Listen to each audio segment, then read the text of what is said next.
Good evening, everybody.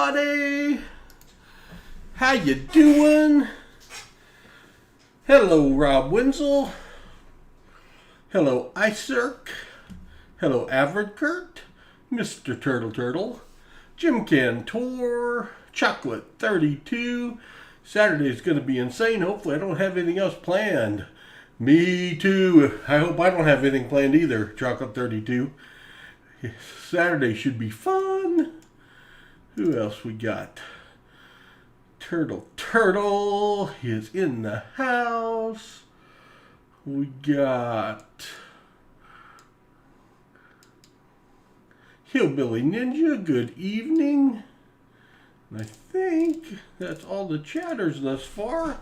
Hello, Kelly Wigger, good to see you. Hello, Shannon Smith. Hello, Adam Cowles. Good to see you. Mark Reese. March 9th is your birthday. That's tomorrow. We could still be going on March 9th, Mark. Happy birthday, buddy. Is there a box available for Saturday? Nicole wants if it's available. Well, let me look. I had 2 boxes left if we go to 6, 1 if we go to 5 a little while ago. Let's see. We do have at least 1 box left, Rob Wenzel. We do have 1 box takes us to 5. 5 full boxes, which is, I'd rather stop there.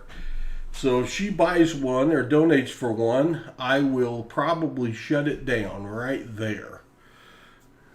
Be donated out on a Monday. Got your new badge. You got a V-nickel badge, Turtle. Ha ha.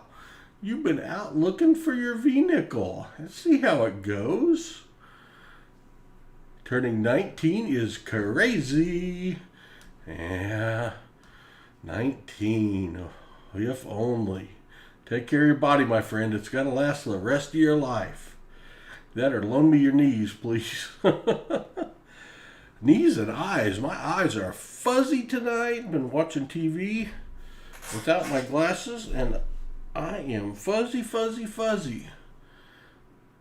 Saturday's your kiddo's birthday party. I will still be around. Double dipping. All right, Icerk. Hey, those kids' birthdays are important. That certainly takes priority. Even though Saturday could be crazy, because we're having a jubilee.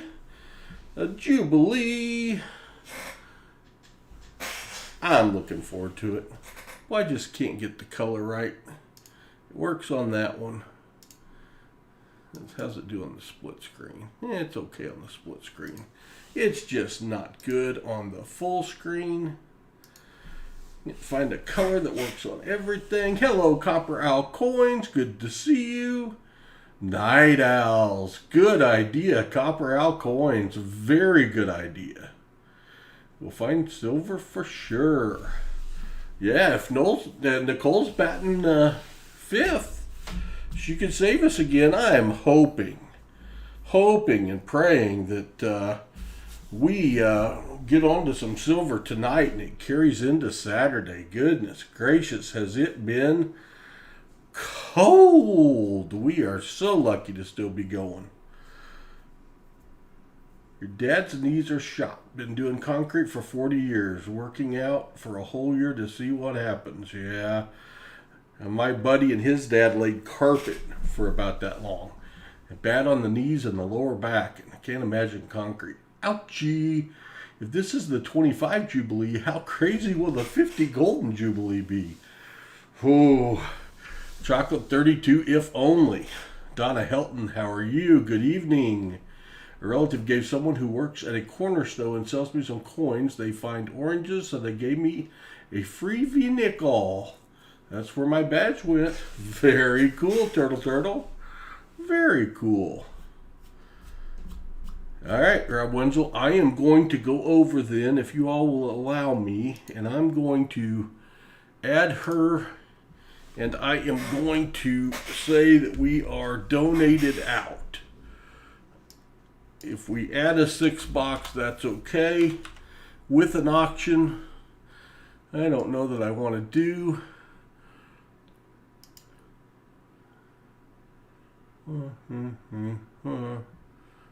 Five. Oops. 5. Let me get this official. And I hope that she is not trying to save us. I hope that we have silver before then. We'll see. It's Monday. I just almost guarantee you that I end up doing a 6 box. That would be my guess. If we do, that's fine, because I think Hudson's going to be here. Hello, Nicole. How are you? Good to see you. Missed you too, for sure. I missed your birthday. Oh no, Kelly. When was your birthday? What was I thinking? I don't know. I don't know what I was thinking. How could I miss your birthday? It's terrible. I told my dad I want to work with him. He said he would rather him to hit me with a shovel and get fired before I get to work there. Yeah, might be good advice, Mark. Save that body. Crazy night tonight. How you doing, Paul? Numismaniac? I am doing well, thank you. The eyes are a little fuzzy tonight. Don't know what's up with that. 5 boxes in an auction. You're a machine. Well, I hope, Copper Owl Coins. It's been 2 weeks since I got my shot, as of Thursday, my first COVID shot. My wife's a nurse practitioner, and she tells me I'll be at 80%, 80% protected against COVID. So I may have to have Hudson wear a mask to be 100% safe till I get my second shot. But I figure as big a party as Saturday's going to be, I just don't think Hudson can miss that. I just don't think he can miss that. Walker Magnet got a few more minutes before I have to head back to work. Bummer, Walker Magnet. Sorry about that, man. We will catch your Mulligan box another night then, maybe on Wednesday. I know Jim Cantor's here. I don't know if Michael Jurek is here or not. Michael has given me the go-ahead to go ahead and do his. I think he's planning on doing it on Wednesday, though. So maybe a Jim Cantor. And then I think Rashurik has half box. I don't think I've seen Rashurik yet. Have a good night at work, though, Walker Magnet, even though that stinks. Christopher Brock, hello. There's one of the people going after silver on Saturday night, right there. Let's see. Typewriter Maniac, good to see you. So yeah, it'd be great to have Hudson here doing the searching. Every time I say Jubilee, that's going to mean a giveaway until we run out of giveaways. If I accidentally save it, because I got to save one for the end. What do y'all think about the must be present to win? That's going to be, we're doing all our normal giveaways the way we always do them. So that I shouldn't get any strongly worded emails. And all of the bonus prizes are must be present. And I figured that would be fair. Hopefully I don't get any strongly worded emails. Hello, Joe Layton. Good to see you. Well, Kelly, sorry I missed your birthday, but I'm glad we're both back. Leave something in the tank for the mom and pop. Absolutely, Copper Owl. Boy, this last Sunday, yesterday was a fun mom and pop penny box. 1857 seated Liberty for Can. Holy smokes, was that awesome. I told Mr. TT to choose the BB box that is open. Okay. So Walker Magnet, you don't mind if we do your box when you're not here. Is that what you're saying? Want to make sure. Had a pretty good time on the Can. I popped in for a while, Numismaniac, on Can. I saw him auction him some stuff off and heard Rob Winslow's name, I think, buying a something. I won't say it in case it's a gift, but I think I saw Rob on there. Averard Kurt thinks it's a good idea. Thank you. So what do we need to call out? Well, that's a good question. I will not be at any of these late night streams. Okay. So we will, if you trust the turtle, we will do it, and I'll ship you your winnings. Hello, Pastor Tim. Cantor says, good idea. Great idea. Haven't watched the comment video yet, but I like Must Be Presents. Well, Turtle, you must watch the comment video. I have to say, I think it's one of my better ones. I like Must Be Presents. Feels like if you want to win something, you should show your support. All right. No, please do. Okay, very good. All right. Well, let's do something here then. I'll stop running my gums. Jim Cantor, I owe you. Well, actually, Michael Jurek is up first. Michael Jurek is up first. He is not here. We're saving him till Wednesday. My bad. Jim Cantor, you are up first. What do we need to call out? I am saving the F box. I'm saving F9. The F boxes are 4 for 9, and who knows what it has in it, but I am saving that one F box because I did not save the Q box last week, and probably should have, although Rob Wenzel raked with the Q box. So what we have tonight is everything else is fair game, Jim Cantor. You've got BC boxes. Did we? Oh, we did open BC8. What was in that last box? I didn't write it down, which means I haven't put it on the board. Or maybe we didn't open the BC box. Did we open BC8? No, we didn't. I just ripped the lid off. We still got the BC8. BC8's been twice rejected. We got BC3, 4, 5, 8, 9, and 10. 8 is open because it got opened and then was a Mulligan box and then got picked and then got switched. So BC8 is available. We are 1 for 5 on BC boxes, but that one box had 3 40s. We've got 2 DC boxes. DC 2 and 3 were 1 for 3, and that one had 2 40s. All of those were picked up at the same time. Then we've got the NC boxes, which is this week's pickup. We had 2 skunks on Saturday night, but we've got 1, 2, 5, 6, 8, 9, 10, 12 through 14. And one thing about a 14 or 15 box pickup, you're going to have 5, 6, 7 skunks, but there ought to be some in there with some silver. Box NC4 had a walker in it. So, Jim Cantor, it is your choice. Must Be Present should be picked by the bot. That's what I was thinking initially, Jim Cantor. All right, Walker Magnet, thank you. Have a good time at work. But if I do the bot and I give away 10 Must Be Presents, every time everyone in the stream has to type in !raffle. It'll take about 2 minutes each time. That's 20 minutes. Would I be quicker just to pick from the comment picker and keep picking until I find someone that's in the stream? I have not come to grips with it yet. I will do one or the other. By the way, if I'm pulling you away from Baseman, feel free to finish watching Baseman before you come back over here. I tried to wait him out, but it got to be 11 o'clock, and I know he's getting close to being done, but I don't like to stream over the Baseman. He's a good friend and someone I respect and like his channel, so don't let me mess you up if you're watching the Baseman.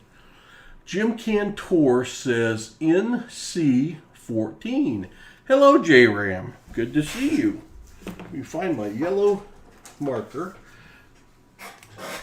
NC14. I bet that thing's as on the bottom can get. And we're due for an on the bottom box because the on the top boxes were not doing real well. All right. NC14.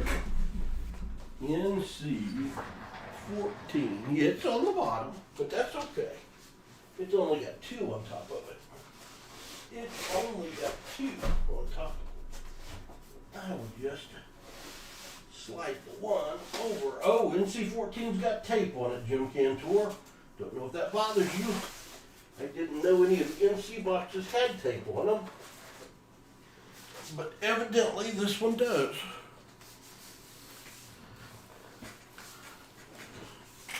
It's got a little tape right there. There's the NC14. See the tape from the front. Looks like maybe the back edge came open and they taped it shut. Are you okay with tape on the box, or you can pick another one? I'll help out with the must be presents. Most people stay and watch anyway. Okay. I'll come to grips with which way I want to do it. We may try both. You're watching both Paw and Baseman. Okay. I found another Alaska quarter after. Are you serious, J-Ram? You are on fire. Jim Cantor says he is fine with this one being taped. All right. You may be fine with it, but I got to get my knife out and cut a little bit of tape, or it will not open. J-Ram is out there finding some varieties on quarters. The Alaska 2008, he is finding some 6-clawed bears. Just a nice little variety for quarters. Not recognized as of yet by PCGS, but it is certainly a recognized variety. It's got a die chip, or a cud actually. It's got cud, I guess, that is making a 6th claw. All right, good luck, Jim Cantor. Paw and the Baseman sounds like a good blues band. Hey, there you go. If Paw had any musical talent at all, though, which I do not. I have no musical talent. JT Mode, good to see you. Katie Bailey, good to see you. All right. DC 14. Got a dirty one. Paw now has 2 trigger fingers, by the way. One on the right hand, one on the left hand. 2 trigger fingers. One on the left hand doesn't hurt, which is a very good thing. One on the right hand does not feel good.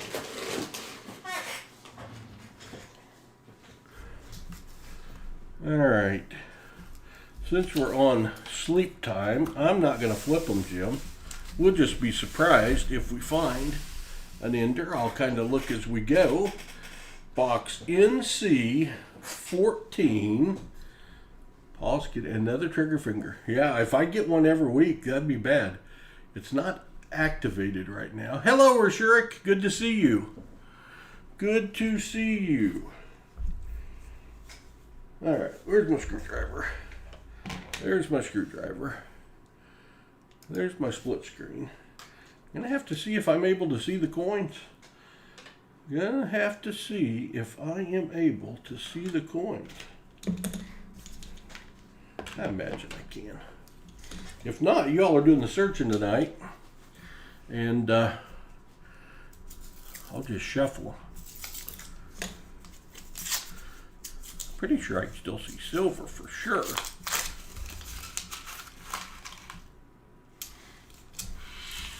Don't see any silver in the first row, but I never do, so why would that be a surprise?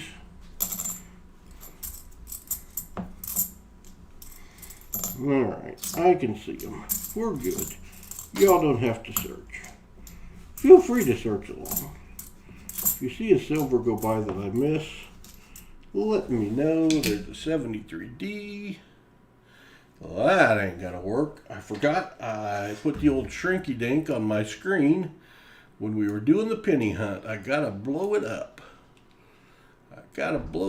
Give me a minute. If I don't blow it up, I cannot see DDOs.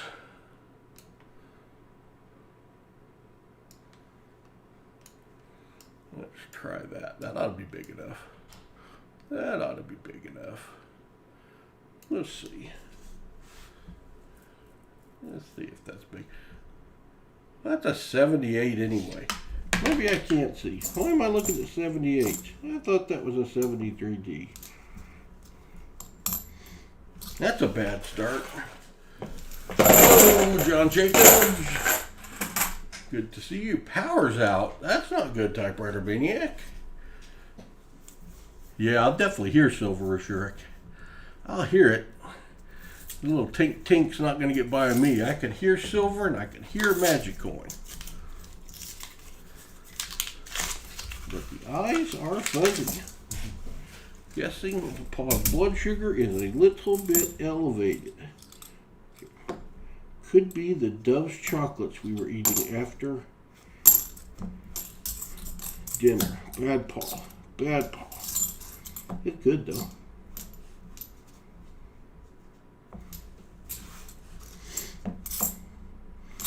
Yeah, I think we're going to try to get Hudson over here to do the hunting on Saturday.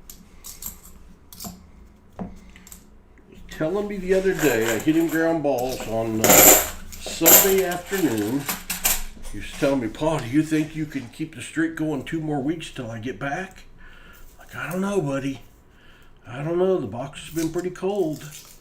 Maybe we'll get a good pickup this week. Don't know if I told you, but a while ago I found a 1936 Buffalo, so I hope you find some silver tonight so we know which boxes have silver. Well, me too. Me too. I would love to locate some silver in these boxes. On Wednesday night, we will probably be mining whatever the new boxes are. Looking to see if we get lucky there, but we did that last week and we went boom, boom, silver, silver, and it has not carried over. Treasure Hog just picked the good ones. And I got a feeling. There's a blue one. What do you feel about a blue one, Jim Cantor? Let's find Jim something in his Mulligan box. Sure did not have a very good stream box. Do you have an emailable version of your sticker? I have something I would like to try.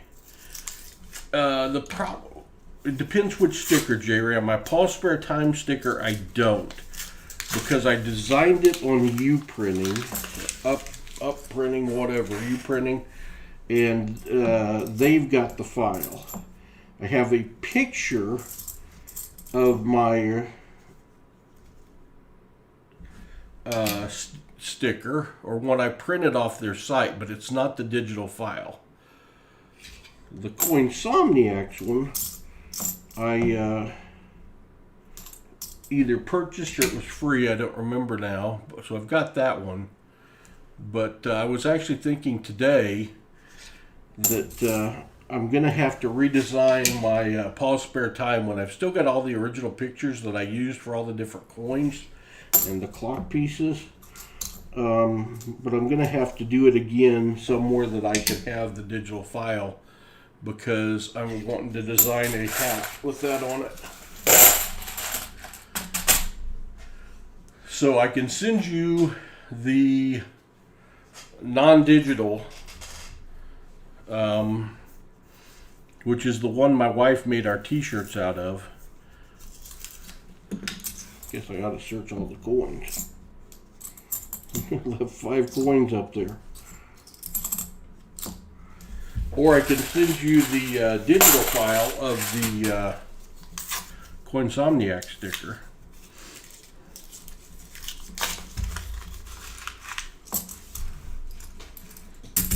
But Mikey and the Paul Spare Time one, U-printing doesn't give you access to the digital file, which I guess makes sense for them from a business standpoint.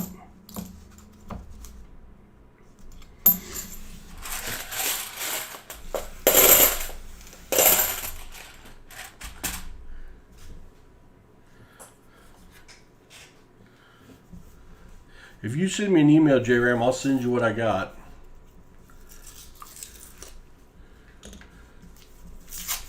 Yeah, I mean, the Mikey one will be easy. The Paul's Spare Time one took forever to design. Or maybe not to design, but to execute, because each one of the coins is a separate picture, and I have to space them on a circle in the approximate right place to resemble a clock.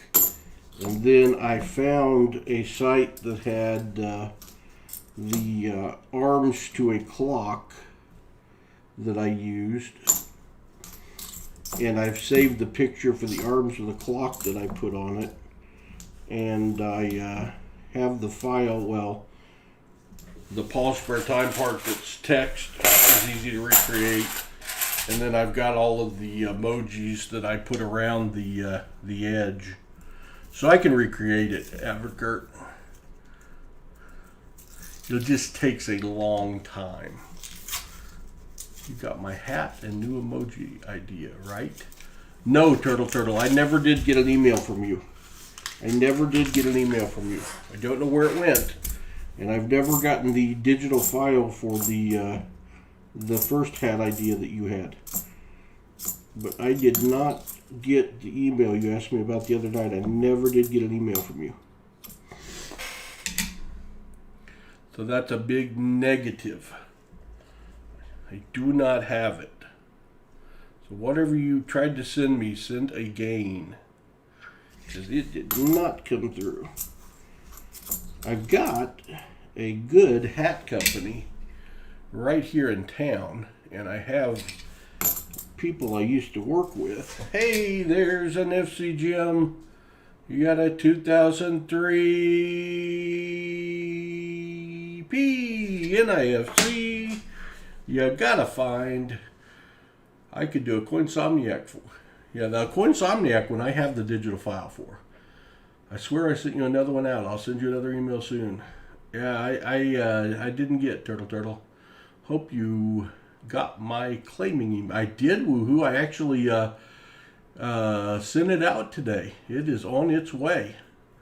It is on its way. Paul got all of his mailing done today.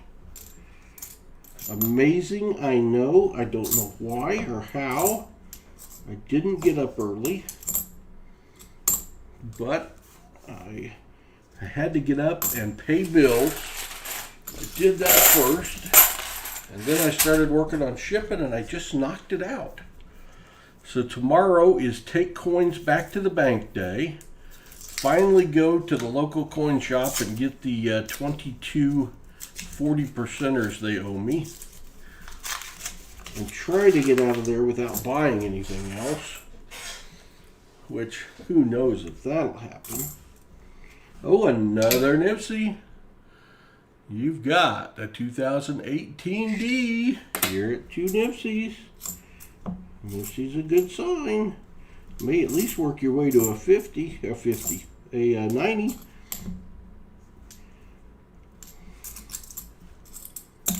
Because I don't think, let's see, N7 had 6 Nipseys. I don't know what box you picked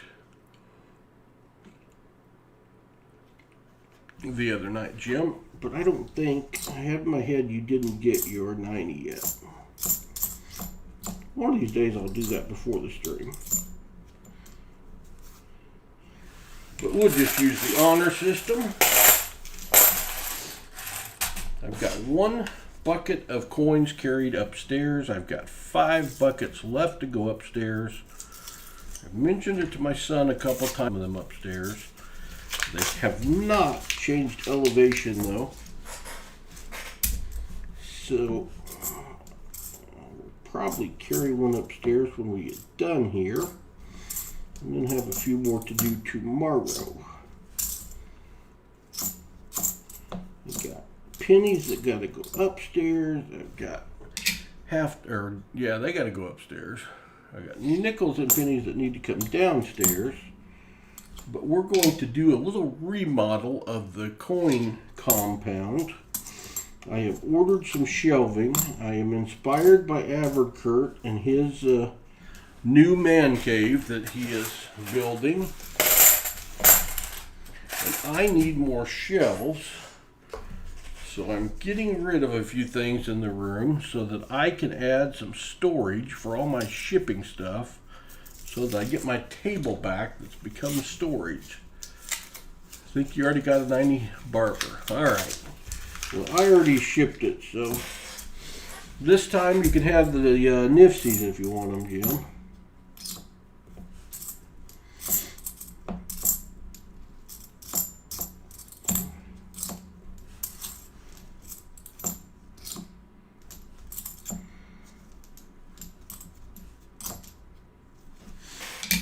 Trigger finger must be bad tonight.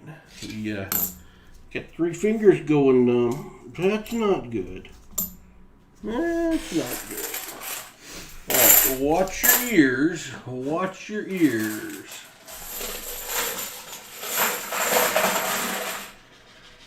I know I need to put in a dumbwaiter. I've started to research it a couple times. I haven't got it done. I just worry, Kurt, if I can get one that will haul the weight, because even if I let it haul 2 boxes, only 2 boxes, then that's 50 pounds. And will a dumbwaiter handle 50 pounds? Or am I going to have to upgrade to a smart waiter? The other thing is, I don't have a great place to put it and make it work. Make it come to the back door if I have to off the deck. Well, that coin is just weird.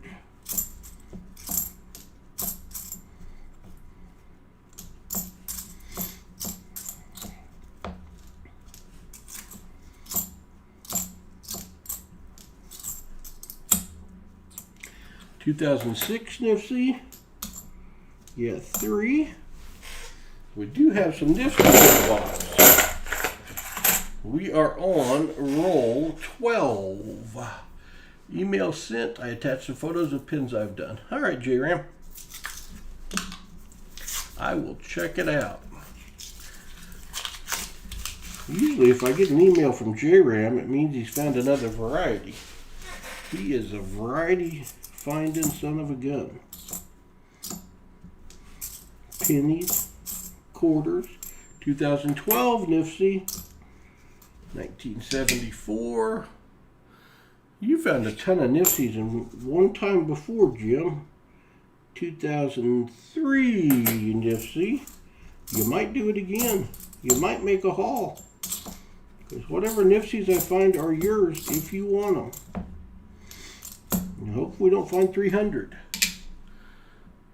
We might have to negotiate if we find 300. Looky there, looky there. I know what that is. I know what that is.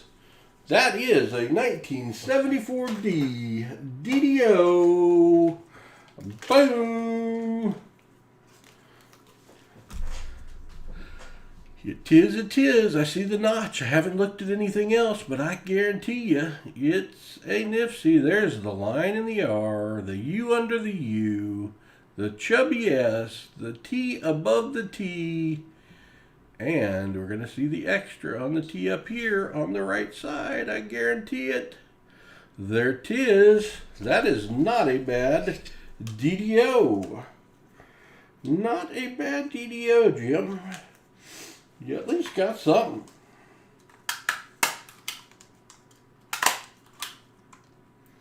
I think I know why my hand hurts. It hurts from the stapler yesterday, stapling all those pennies. I lost my ink pen and Hudson's not here to blame. 1974 DDO 3/8/21. Jim Cantor is on the board with something other than Nifties. He's got a DDO. All right. We'll take it. We'll take it.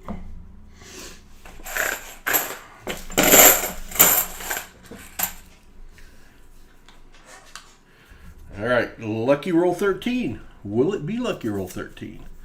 I don't mind finding DDOs. I'd like to find like 50 of them, but I'd love to see some silver. Our boxes need to regain some silver confidence. We got nifties in these, so somebody dumped something. They dump nifties. Sometimes they'll dump some silver with it. Average Kurt's box to end the night the other night was encouraging. Had all kinds of beautiful coins in it, bicentennials,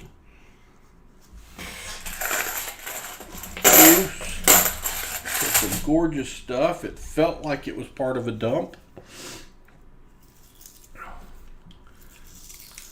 I think that was BC2, which is not part of the NCs that we're opening now. But it felt like, I mean, it wasn't bad. It was very encouraging. It wasn't bad, and it was encouraging for what else could be with it.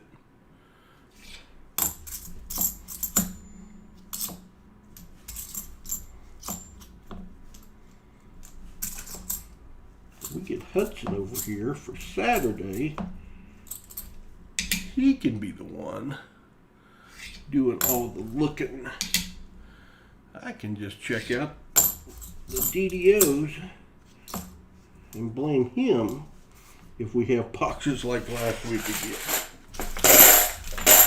Although I fear it would crush him to be the one opening on the week we didn't find silver. I just have to explain to him, as I have before, you can't control what's in the boxes. All you can do is open them. All you can do is open them. And it's either there or it's not.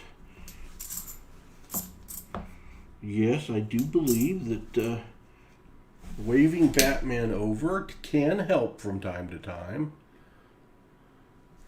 Why is that? Am I out of focus or is that out of focus? All right.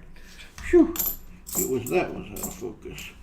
I have not run anything over your box yet, Jim Cantor. That's on me. Totally on me. We'll find something lucky. Batman did work the other night. I'm glad no one had the box to buy. Oh, Nicole, yeah, me too. There has to be more of those. But I didn't see another box that had as many I could see through the holes in the back. And at the time, I didn't know what they were.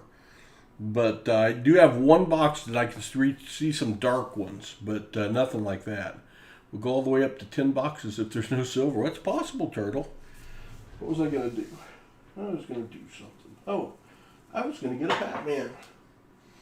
I was going to get Batman. No, Batman.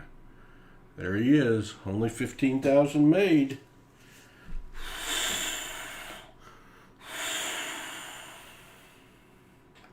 The Cape Crusader. Is it possible that a Batman round could be included in Saturday's auction? I don't know. I already had a 13-minute comment video, an announcement video. A little long. I'm sure all of you watched every second of it. So I didn't cover the auction items, but I'm going to do shorter videos throughout the week, and I'm going to show a little bit of what's going to be auctioned each day, and remind people about the Jubilee. So you will be seeing everything that will be auctioned before. I have a surprise item coming if it gets here. It's supposed to get here tonight. And now it's supposed to get here tomorrow. Historically, I always watch the entire comment video. I was going to say, I thought you said you hadn't watched it yet. Now, I kind of did post it during Baseman tonight, so not real fair. But I do think it's some of my better work. And there was a pile of silver on the table. That's for sure. There are going to be a bunch of people going home with baby walkers on Saturday. 74D.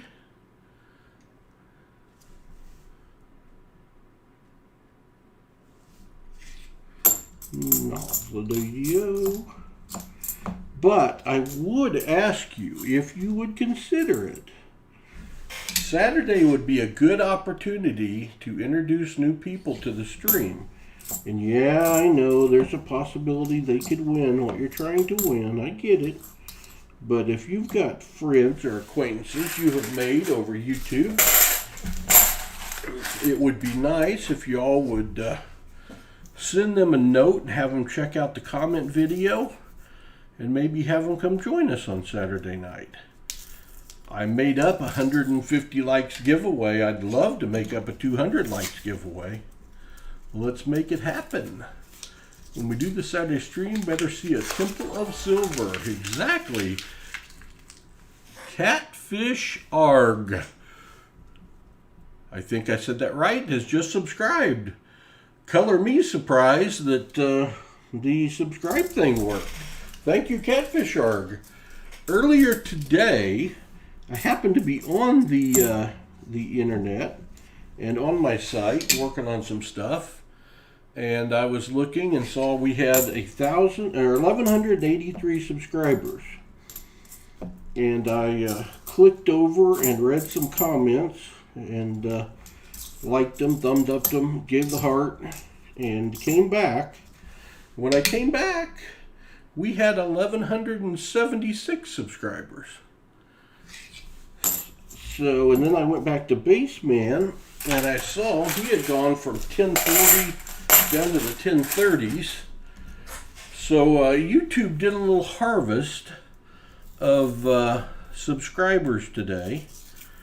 And they'll do that. Some of them, they think they're supposedly capturing bots or people that have subscribed but not watched or liked a video or something. But they have been doing it in a brutal manner lately. So I had actually gone a couple weeks without that happening. So I guess it was due.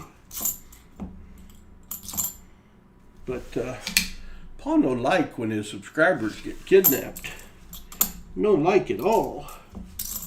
Not that there's a huge difference at the level we're at, but Paul wants to get to 1,500 and have a big giveaway again. Maybe give away a little more gold. You never know. Watch your ears. Nicole Winslow, that pile is what needs to be hiding in all those boxes. Exactly, Nicole Winslow. I like how you're thinking. Woozy. Hello, Woozy. Good to see you. Did the last 2 boxes come in today? No, Jim Cantor, not that I know of. They could be sitting on the front step, though, because I have been downstairs since, I don't know, 5 o'clock. So I can't say no for sure. I haven't laid hands on them. I will look when I go to bed. They could be sitting on the front porch. I have 4 shipping boxes, 8 mom and pop penny boxes sitting on the dining room table that I need to bring downstairs that I haven't gotten around to yet.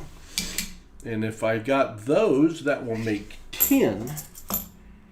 So we are taking donations again for mom and pop penny boxes if anyone wants in. Jim, there's a beautiful bicentennial that I'm going to throw in. We had 3 or 4 people sign up yesterday during the stream on pennies, but we have enough to get a little farther out. We're into April now. We're into the second week of April, and that depends on if Hudson and his dad, Brian, open boxes while I am on vacation with Grammy at the end of the month. If not, that will put us back a little farther. If that happens, I will probably do a Sunday where I open a couple. I will do 2. We still have to do the Baseman box battle rematch. We get Hudson back over here. I get my second COVID shot a week from Thursday. And that's my official date for Hudson being cut loose to come back over.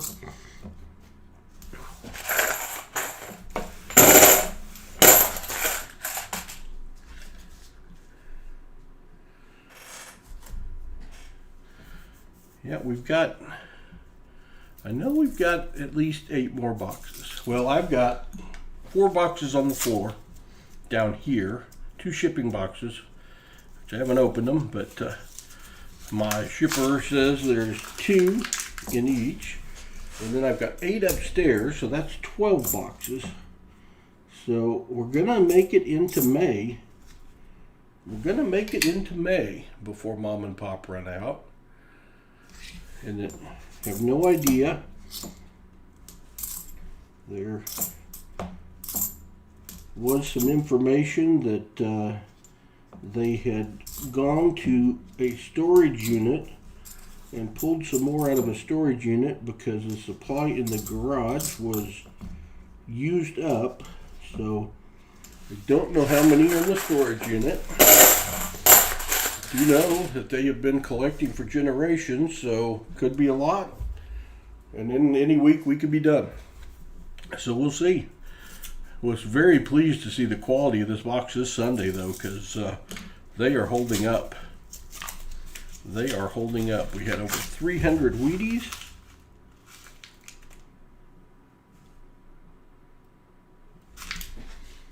All right. We got to stop talking about pennies for a second, because Jim Cantor, I could be fooled. Box 5 sold right, or got donated for Paul Spare Tire coins right as we started this stream. So I am willing to do a box 6, but box 5 is done. Let us see what this might be. It could be a 72.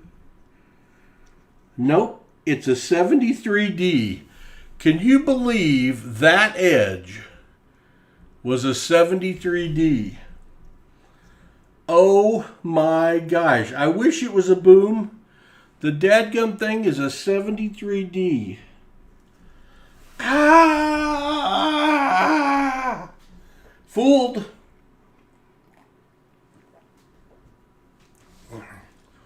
You all saw it.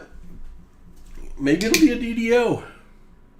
That dang thing's not even a DDO. It's got the tiniest bit of copper right on the very edge. Ah! Man, I thought that was silver. I thought that was silver. No, the eyes are fuzzy, but I thought that was silver.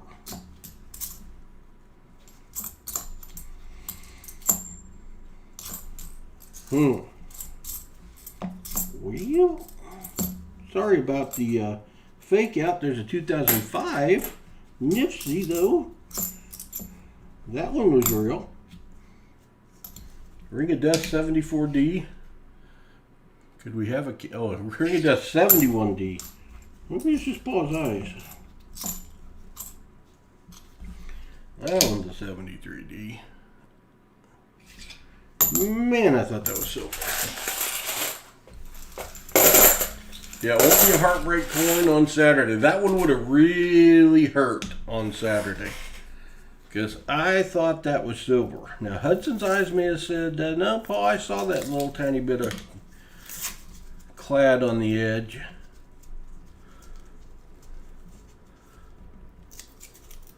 I thought that was silver. Looked silver. It looked very silver. But, okay, Syrah. Bummer. The skunk lives. Although, the skunk doesn't even get to be in the neighborhood on Coinsomniac nights, because these are not official streams. But we don't like to not find silver anyway. Most Coinsomniac nights we have found silver. Donation level for Ma and Pa Advocate is I limit people to 10 rolls because they are so in demand, and it's $40 for 10 rolls. And what a lot of the folks do that really like them is they will donate more than $40 so they can be put in a couple different boxes. So if you want more than 10 rolls, just donate for 80 or 120 and tell me you want to be in 2 or 3 different boxes.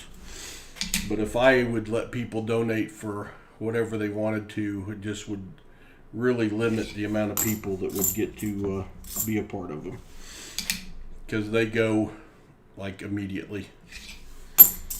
And if I shut off taking donations when we get over a month out, or when we reach the amount of product I have. And we've been over a month out for all year. All year. And delete that before Paul gets claiming emails, Mr. Turtle. We have half the box is done.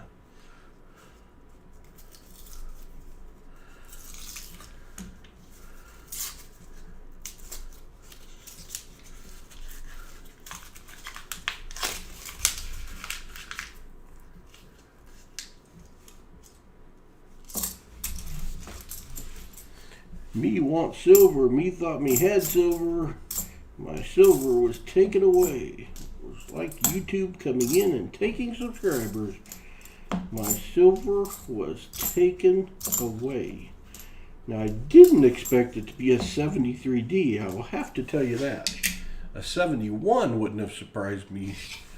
Well, anything would have surprised me because that had a silver edge, it looked like. But you don't usually mistake a 73D for silver. All right, roll 27. Did you see what happened to me, Nicole Wenzel? You faked out totally. It wasn't your box, but faked out totally. Baseman Raid, or maybe just me, but I've been here the entire time. Little Middle, how are you? Welcome. James Robinson, Nicholas Page. We found a DDO, a 74D DDO, and 5 Nifsies, Nicholas. But that's it. You were sending me an email when I opened that roll. Penny rolls are available for April Woozy if you want to get in. I've opened up donations. I have a lot of product here and or on the way. So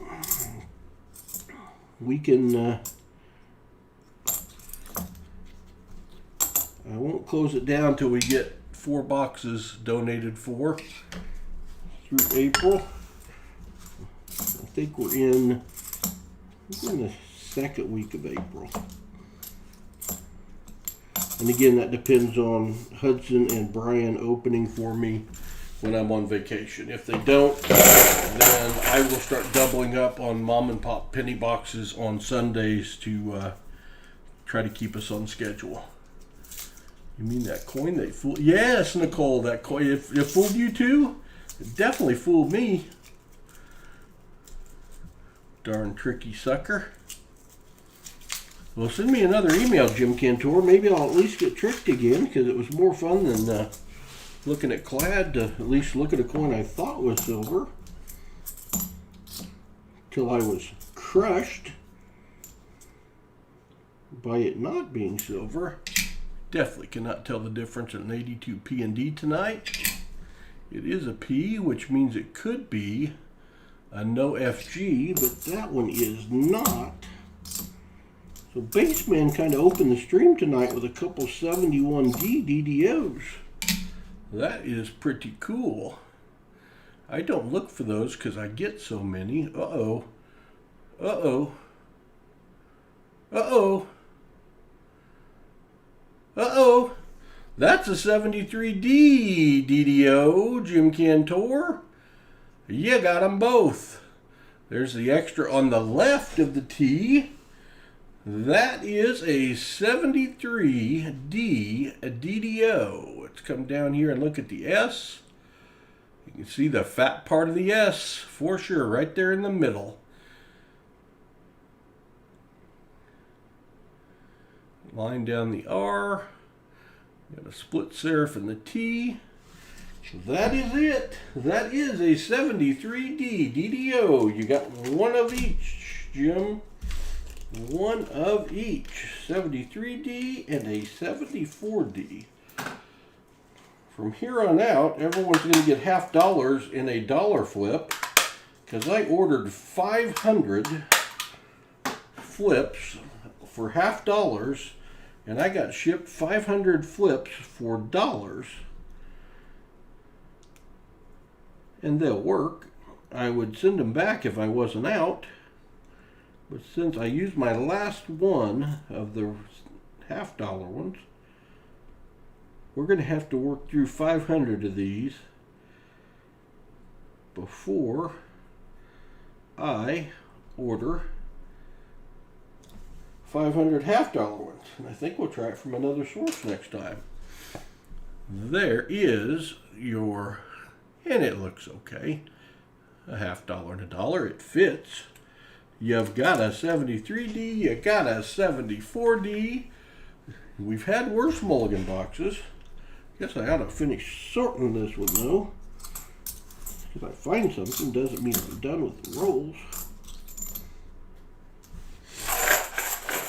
2 DDOs, 5 Nifsies, and a beautiful bicentennial. Flips are flips are flips. They are, Ariel, and most of y'all probably take them out and put them in your books or whatever anyway. Okay, Paul, have sent donations for the mom and pop boxes 10 per roll. Thank you, Averkurt. I will get you on the list. Take them as they come in. And if it's more than one, I will get you staged out. And I usually include in the description for each Sunday the entire upcoming list of search order, so everyone has an idea when they are coming up on the list. And I also email people, that sounds weird, the week of, so they don't forget, because it's a lot more fun to watch people get those coins. Miss Johnny was on there this week with her first mom and pop penny rolls, and she got some nice ones, and she had a ball.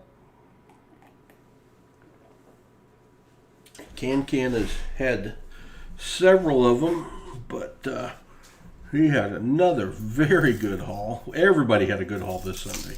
Nobody had a bad haul.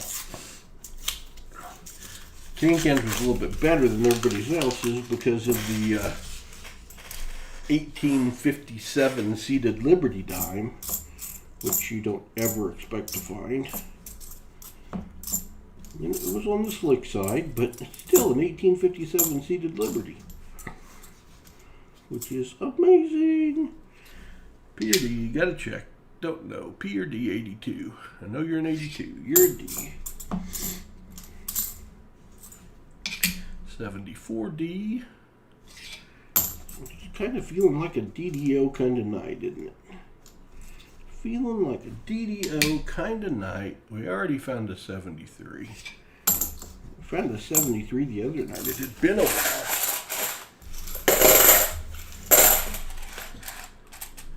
Okay, Woozy, thank you.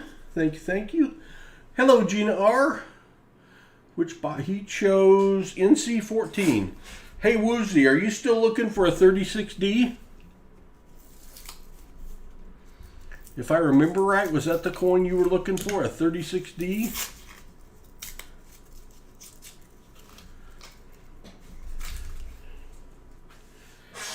How the heck do you get a seated in a roll? Well, Budget Coin Hunter, here's what I think. These are customer wrapped rolls of pennies. And they've been going around for several months now. And before we got a hold of them, they had all sorts of odds and ends in it. And because stranger than that is, we actually found a Mexican peso that was gold, 2.5 peso coin in these rolls. It's a couple on the West Coast that is older that started turning their coins back on that they had collected in 5-gallon buckets for generations.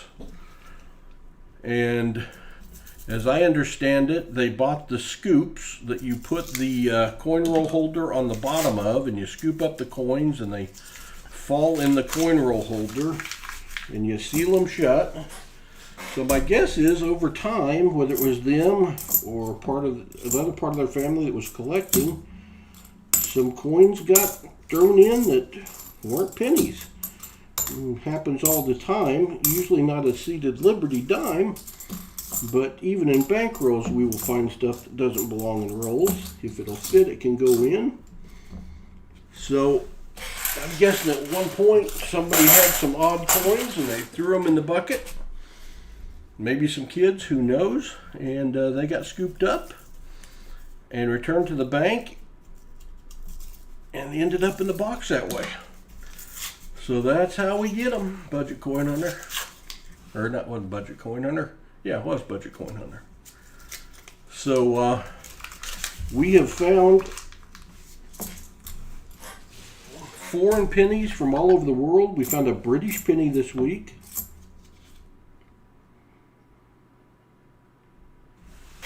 Shiny 71.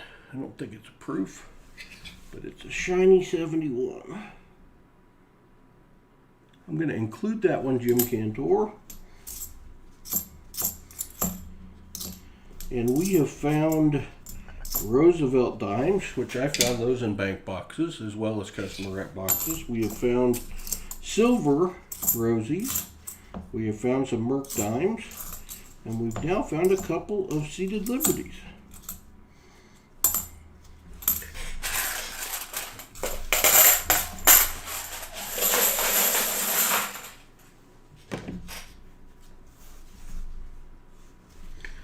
$74D, DDO, not a DDO.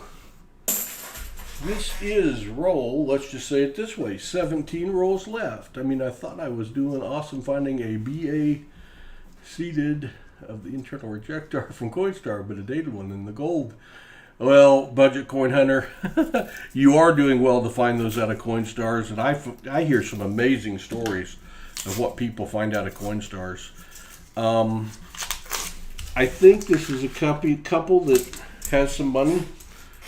I think they probably have quite a coin collection outside of the pennies. I don't know that. I'm totally speculating. And I think somebody wasn't very discerning with where some of the coins ended up. Like I said, whether it's kids or just got thrown in the bucket that way or what.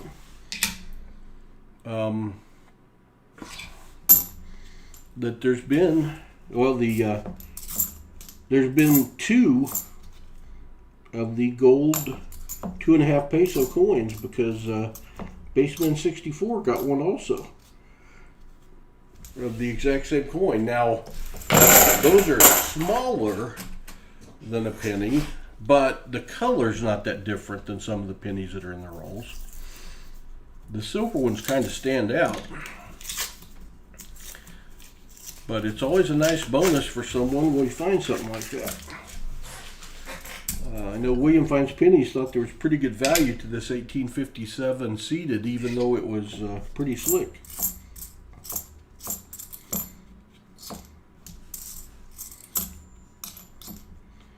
But at some point, these rolls will run out, because they're going to run out of pennies, or buckets.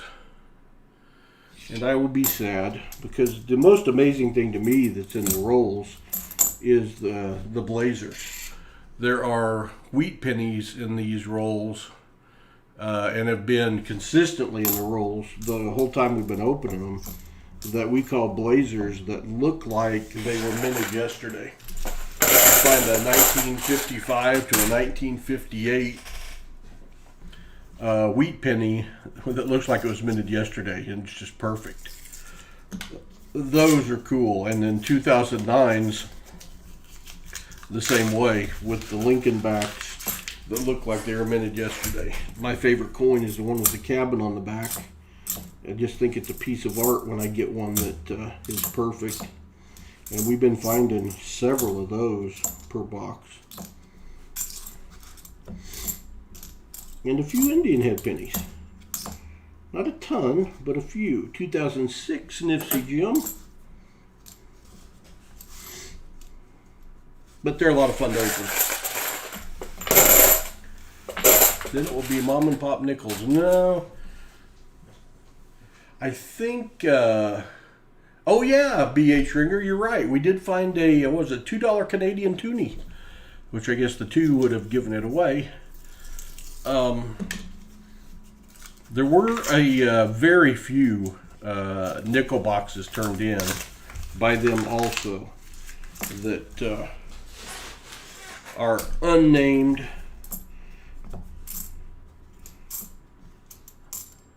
Unnamed person that provides these boxes for us opened and found some cool stuff, but there's not been any kind of volume of those, so I would not expect that to. Man, if there were though, I'd want them. If there were, I'd want them.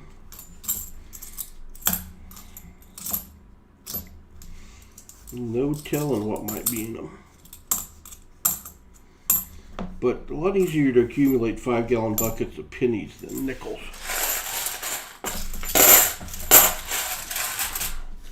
All right, you have 13 rolls left, Jim. 13 rolls left.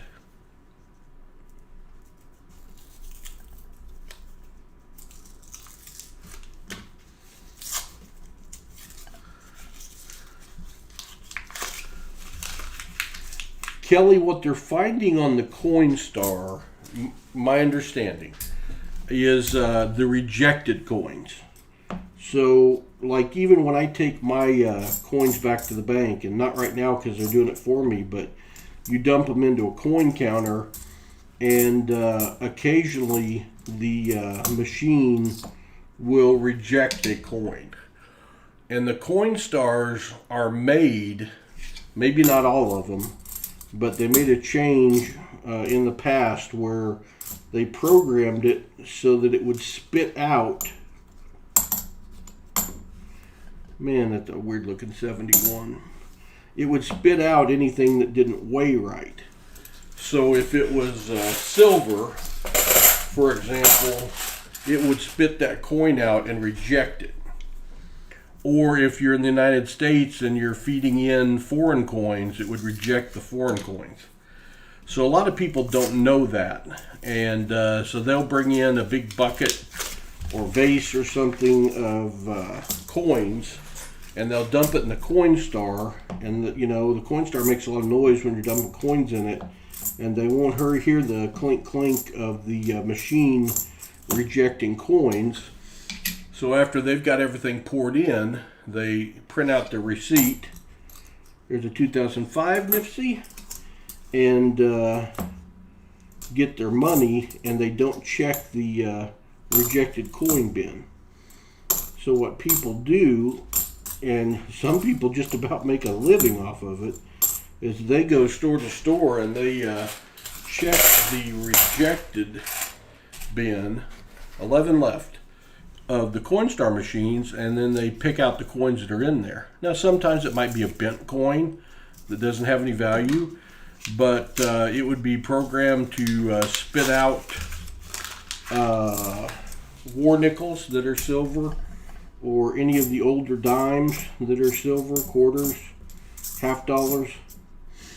And that's what people are finding when you hear these stories about Coinstar.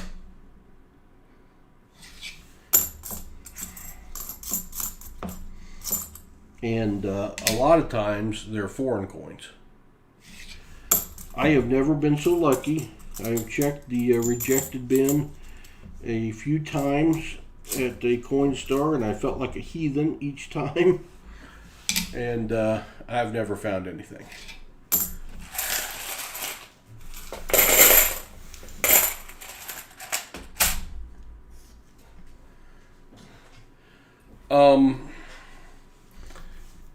Hello, Minnesota Joe.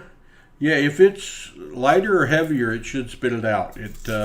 I don't think it's a perfect system, but there's also been some stuff in the press not that long ago that Coinstar was going to reprogram their machines to stop doing that because they felt like they could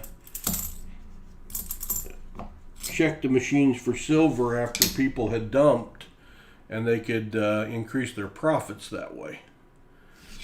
So I don't know where they are on that. I don't know if any change has been made. You might want to do some Googling and see. But I believe from what I'm still seeing the stories is that has not happened as of yet, and may not happen. 2003 Nifty. I found a 1963 Canadian on the counter of a Coinstar, a 1964 U.S. silver dime in the reject tray, and a relative found a 1964 U.S. silver dime in the reject tray. I also found a Mexican coin too. Yeah, cool. So, I mean, and YouTube is full of Coinstar stories. But I have heard a bunch of stories, 9 rows left, from subscribers, members, for what they do, going and checking the Coinstar machines.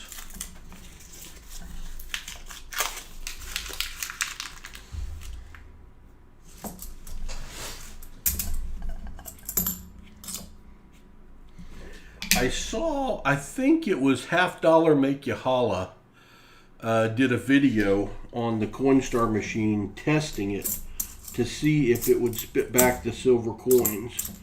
And they tried a war nickel, a silver dime, a silver quarter, and a silver half dollar, if I remember right. And I've slept, so I could not be remembering right. From what I remember, it spit back everything but the war nickel, and it kept the war nickel. It didn't spit it back. But there is a video out there, Half Dollar Make You Holler, showing what the Coinstar does. And a bunch of other videos out there. But I like Paul and Snacks and watch them. He did, and it rejected all but the war nickel. That's what I thought, Budget Coin Hunter. That's how I remembered it. Are you counting down to when you're done? Yeah, with this box anyway, trying to let everyone know where we stand in the box, because I know sometimes I will pop into a stream and they're opening and I don't know how much is left and whose rolls it are, and I don't have enough cameras to keep that box on screen the whole time so you can watch. So we will do another box after this. That will be Walker Magnus box. These are Mulligan boxes, for those of you that don't know, and that may sound really odd even if you've watched a lot of other channels, because it's only something we do. But when we have a donator that gets skunked, meaning Rob Wenzel, $5 super chat, box camera fund. You don't want to hear me saying how many rolls are left anymore, Rob? Okay. No, Woozy, you too. You don't like Paul saying how many rolls are left, I guess. I'm sorry. Thank you, Rob and Woozy, for your super chats. I can certainly buy another camera. Oh boy. Anyway, if our donator, come on, SpongeBob, you better dance again. You better dance again. We need the silver dance. if our donators get skunked on a full box or half box purchase, we give them the option. And the definition of a skunk on a full box purchase is finding less than 90% of silver. And on a half box purchase is finding less than 40% of silver. But our donators then get a choice at the end of the box if they want skunk silver, which for a full box purchase is a Morgan or a peace dollar, or if they want a Mulligan box. And a Mulligan box, am I dreaming that maybe I just said it wrong? Maybe that was from Woozy all along and I read Rob Wenzel. Sorry, Rob Wenzel and Woozy. That was a Woozy $5 box camera fund. I just read it wrong and we're waiting for SpongeBob to dance again. He's not going to because there was only one donator. That's my bad. If you pick the Mulligan box, then on the Coinsomniacs streams, which this one is, a Coinsomniacs stream, this is the stream for the people that can't sleep and are dreaming about coin hunting, then you can take a Mulligan box as long as I've got enough, and you can pick another box, and you don't get any of the donation prizes for that box, but you do get to keep anything you find, if we find anything. Man, that's a beautiful 85p that just came out of somebody's collection. I will include for you, Jim. So you can pick another box. So you're getting 2 boxes for one, and you keep what we find in the second box. And you may get skunked a second time, but you have that choice to have another box, or you can have the skunk silver. And most people have been picking the Mulligan boxes, so we open those on Coinsomniacs nights, which is typically Mondays. All right, now you're just messing with me. You're just messing with me now. Boy, I worked Rob hard for that $5, didn't I? Thank you, Rob and Woozy. I appreciate it. And then what Paul has been doing is, if you get skunked a second time on your box, then you get a coin flip at the end, and if you win the coin flip, you get a 90. And if you lose the coin flip, you just get whatever you found, if anything.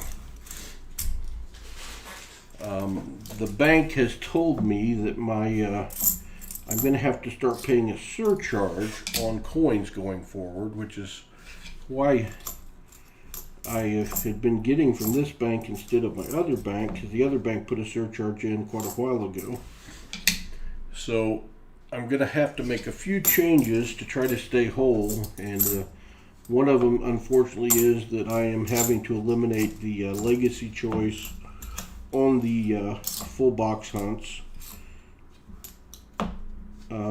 which still got a good deal. You get 5 90s and 2 silver rounds instead of 4 90s and 3 silver rounds. Not quite as good, but and you get the 40% Ike proof in the brown box while I got them, and you get a Hudson's Collector's Kit. But I'm going to have to go ahead and make that change. I was going to let that run through the year, but I'm not going to be able to, and I may have to do away with the coin flip, but not yet. Not yet.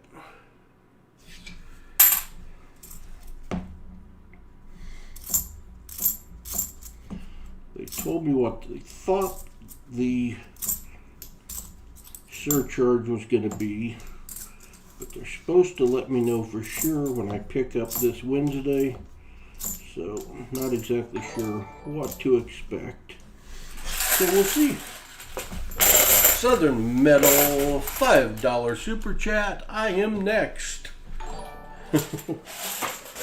And Paul Spare Tire Coins, Silver Dance, $2 super chat. Thank you, Southern Metal. Thank you, Paul Spare Tire Coins.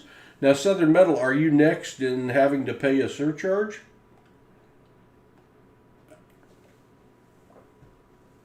or are you next in something else?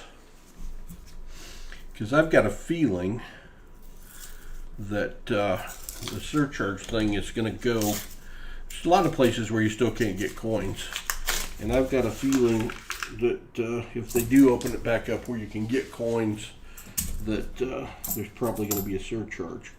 Supposedly, and I've been to enough banks and heard this now, I'm starting to believe it, but supposedly the banks are charged 15 cents per roll.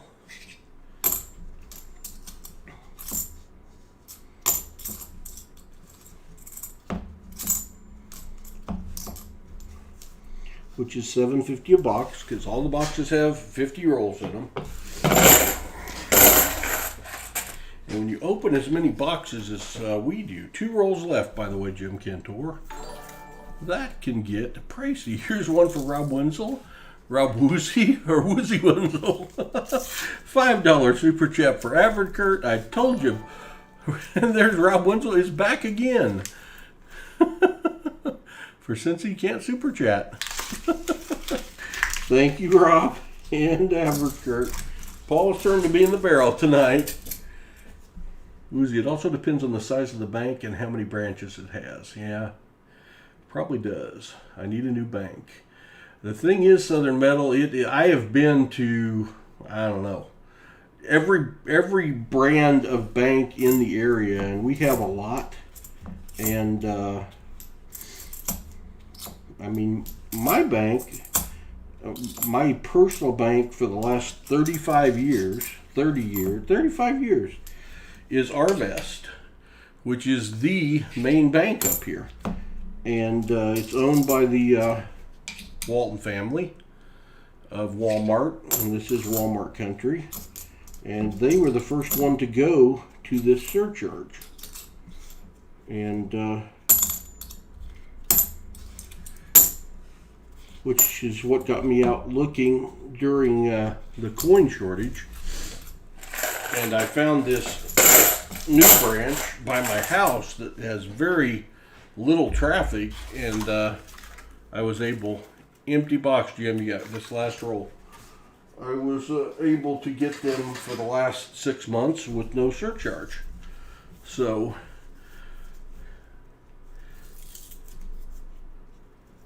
I think certainly competition's going to drive that, and maybe, you know, being in Atlanta or being in Dallas where there are probably a lot more choices, it's going to help y'all. But I think in the smaller towns, and I mean, Bentonville's not a major town, but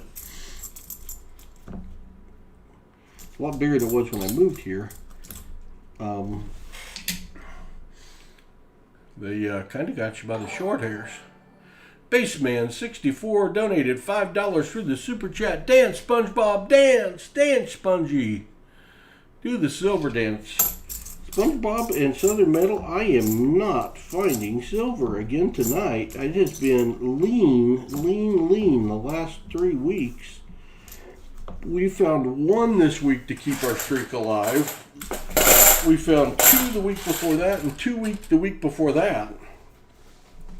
And our silver streak has been hanging on by the thinnest of margins. Jim Cantor, here's what you got. This was Jim Cantor's Mulligan box. Woozy, $5 super chat. I'm sorry, Rob Wenzel, $5 super chat for Mr. Turtle since he can't super chat. There's a Woozy super chat. We need more donation to the silver gods. I guess so. Now, you guys are getting me messed up. I already got the Woozy and the Rob Wenzel thing. I see the Woozy pop up on the screen to my right. I go to read it on the left, and it's Rob Wenzel. I think you're in cahoots. Baseman, did you end up... Paul found 140. Yeah, 140%er last week, and it was a black... totally black 1967. So it's been tough. But if you guys will notice, Baseman and Southern Metal, we will invite you to the party next week. We are having a silver jamboree. No, not a jamboree, a jubilee. Next Saturday, we're having 10 bonus prizes of silver. And every time Hudson or I say jubilee, we're giving something away or something like that. And we are going for 25 streams in a row with silver, thus the 25th silver jubilee. And I'm sure it will be a jamboree jubilee. Woozy, ha ha ha. All right, you guys are killing me now. Thank you very much. But y'all are messing with me, Rob Wenzel. I know you're messing with me. So we're going to have a silver party, and hopefully some silver shows up. Jim Cantor, you got a 73D DDO, a 74D DDO. You got 3 real nice coins that I'm throwing in. And you have 14 NIFCs. I assume you want the 14 NIFCs.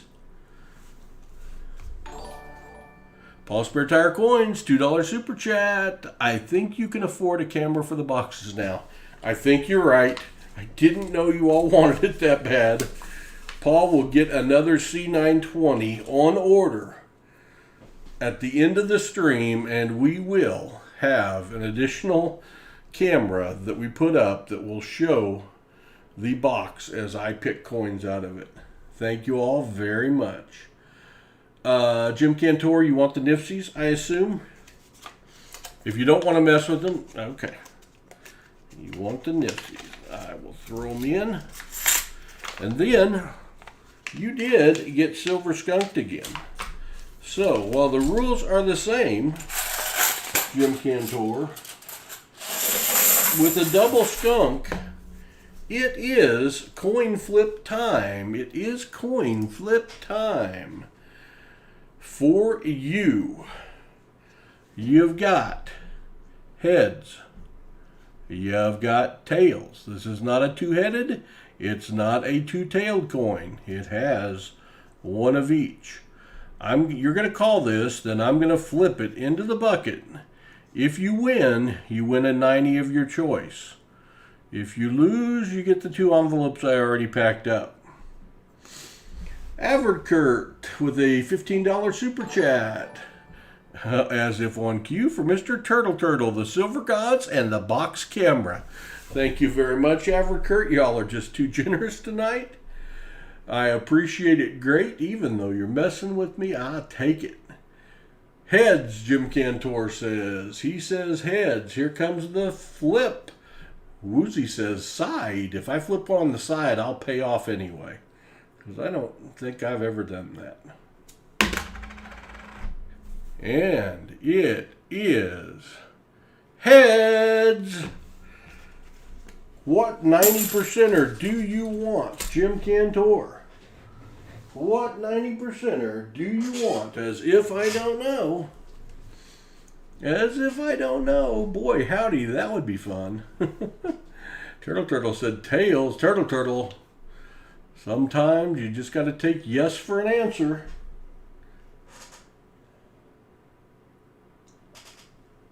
That thing landed flat and just stuck. A barber. All right. Paul does offer barbers in my donation levels. They are what AppMex calls G or AG.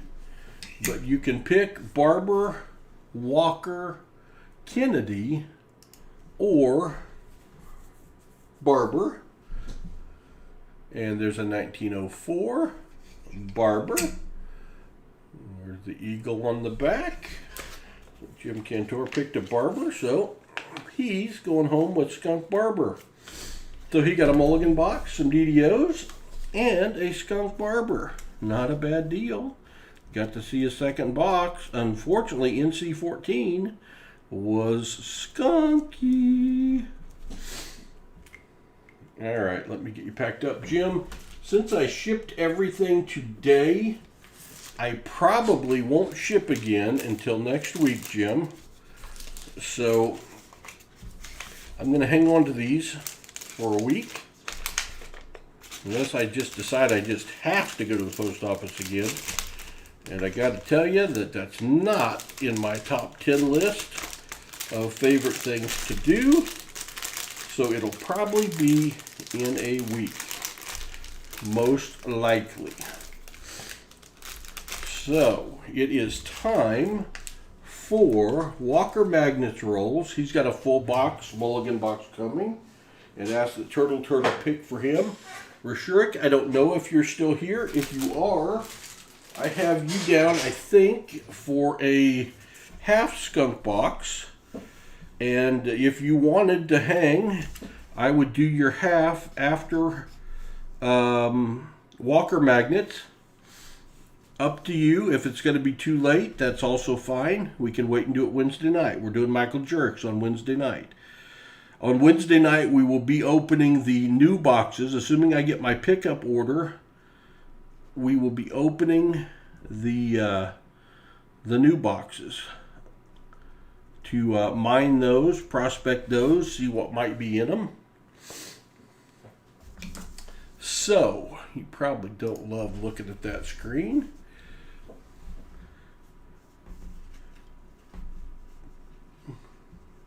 Woozy is rooting for BC9 or BC8.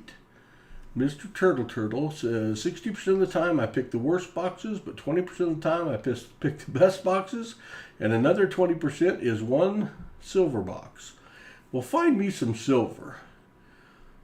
Yeah, J-Ram, you got the 40%er. That's not too bad, my friend. You saved our bacon. Plus, you got a Morgan for that. So I think you came out on the good end of that, but you didn't quite get the skunk. So I think the Morgan made it all good. Yeah, we called out a box. Jim Cantor, thank you very much for donating, Jim. Appreciate it. Sorry we couldn't find you some silver. Turtle, you are picking for the Walker Magnet. The Magnet of Walkers. BC8. Turtle, you are picking for Walker Magnet. Walker Magnet left. He put you in charge. He put you in charge.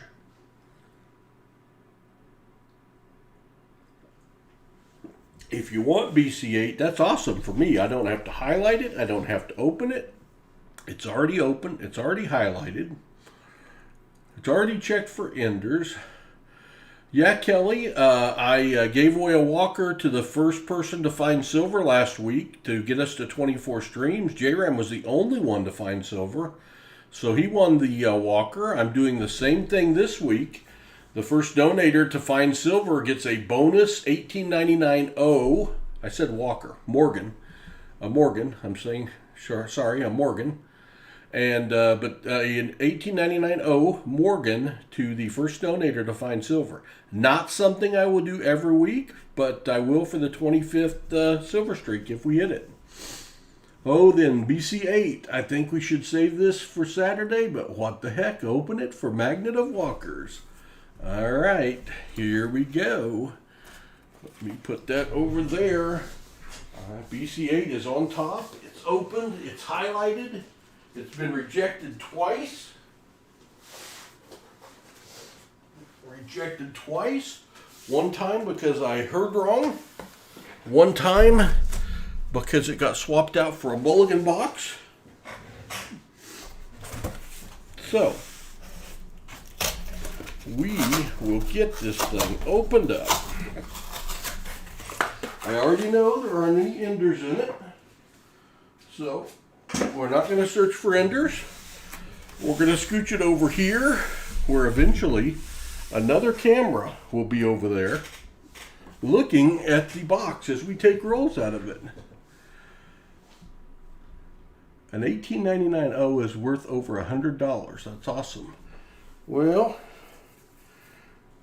an 1899.0 is worth over $100. Uh-oh. I got the Ring of Death. Why do I have the Ring of Death? I don't need the Ring of Death. I don't want the Ring of Death. I don't want the Ring of Death. Go away, Ring of Death.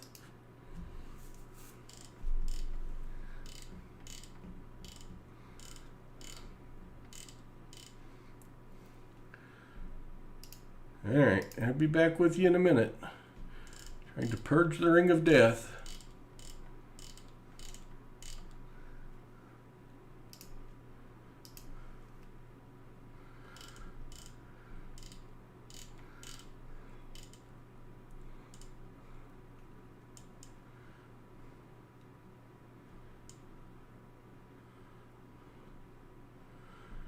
I think an 1899 O in G4 is worth $34. G12 is worth $34.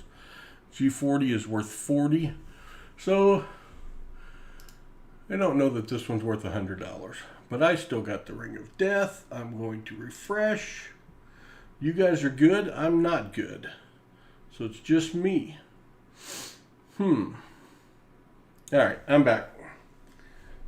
Sorry, I think the 1899P. All right. I don't know if I got any of those turtle. Here we go for the Walker Magnet. Roll one. Boy, I did not know there was such interest in a box camera. Now I do.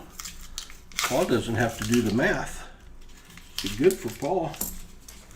I got lots of USB plug-ins. Lots of holes. 74D.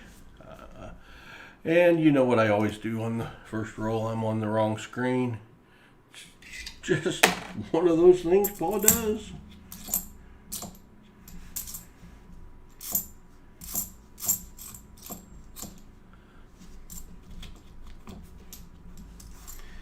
Just one of those things.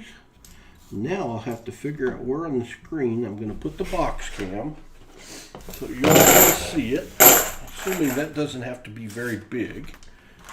You really just need to see how many are left. How much for a Grammy's cookie camera? Woozy says.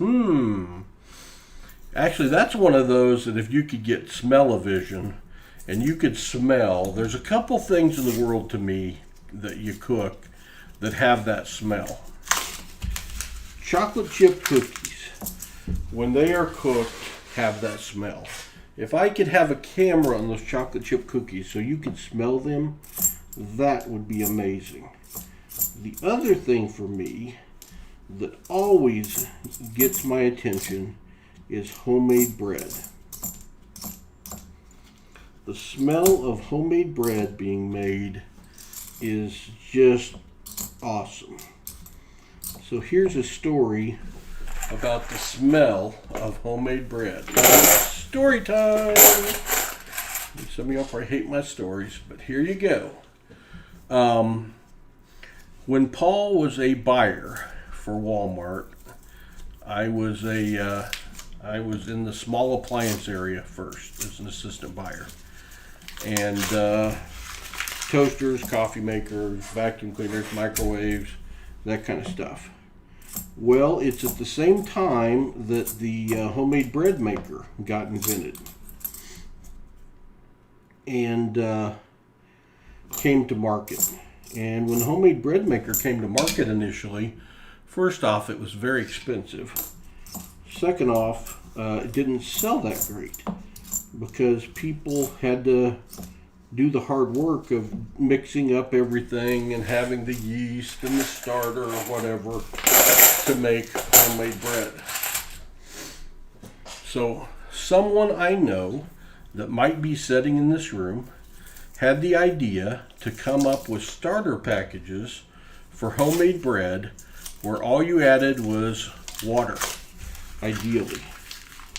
And these bread companies went to work on that and partnered up with food manufacturers, and they came out with these dry packets that were shelf staple of ingredients that all you did was pour it in the bread maker and add water. And initially, I think the bread maker, I don't know, they're like $400 initially. We got the retail down to $199. And The little packets of bread didn't cost very much because a little flour and salt and whatever. But we were the first ones to have the bread mixes. So I bought into bread makers huge for Christmas. But I also bought into it because every time this vendor would come in, they would make homemade bread. And they would start before our meeting, so when I walked in, I could smell the homemade bread. And then they would have butter and honey and jelly, and we'd sit there and eat while we met. And eating homemade bread made Paul a very happy camper every way. So I got them to cover the expense of having the stores have a demo bread maker and some of the packets of bread mix. And we started cooking homemade bread mix on the weekends in October, November, and December, so that when you walked in the store, you would walk over and there's this machine that people didn't really know what it was. They hadn't seen bread makers before, because making a homemade bread was a major chore, and saw that you open that packet up, you just add a couple things and you pour it in the bread maker and it mixes it and cooks it. Are you kidding me? And like an hour later you got homemade bread? Yeah. So people came in droves back to the area that we were doing the homemade bread demonstrations. And we had, I guess the stores went over to the food side and got butter and jelly and whatever, and we were feeding people. And we sold out of bread makers like way early that year at Christmas, which is pretty cool for a $200 item, because I sold a lot of $10 coffee pots and $9 irons and things like that. So it was very good for my sales and my financials. So the next year we did the same thing, and I think it went to $149, and eventually the bread makers got to $99. And we sold so many bread makers, it was crazy. And then it got to the point where everyone was carrying bread makers and everyone was cooking homemade bread. But I tell you, when you went in a Walmart store to get a trash can or trash bags or whatever you were going to get, and you smelled homemade bread, the conversion rate of customers that ended up purchasing an item that they had no idea even existed, most of them when they walked in, was awesome. And the funny thing about that, the company that made the bread maker was a nobody company, not a brand anyone would recognize, and they did zero national advertising, and they had the #1 item in small appliances for 3 years running. The recipe my mama has takes like 4 days. Exactly, Kelly, because some people have this starter they keep out all the time, and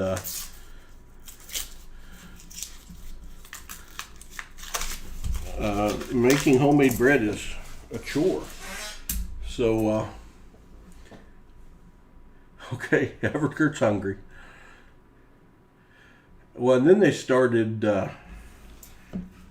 they got smarter, because I didn't really, my idea didn't go farther than just making homemade white bread, because that's the smell and that's what everyone was used to. But they started making the different recipes for banana bread and cinnamon bread and other things, raisin bread. Not a fan of raisins, but whatever, some people are.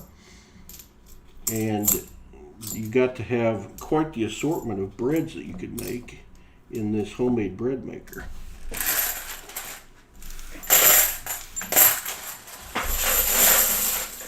So that was a fun item. Cast iron cornbread. Woozie's going to cook. All right, Woozie. $200 impulse buy. Yeah, average church. Didn't get a lot of those in my career. Didn't get a lot of those, and that was back in the late 80s when $200 was a lot more money than it is today.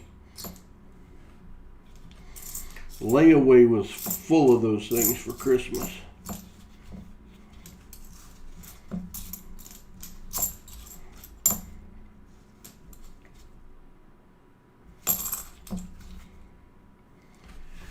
Basically created a new category in small appliances.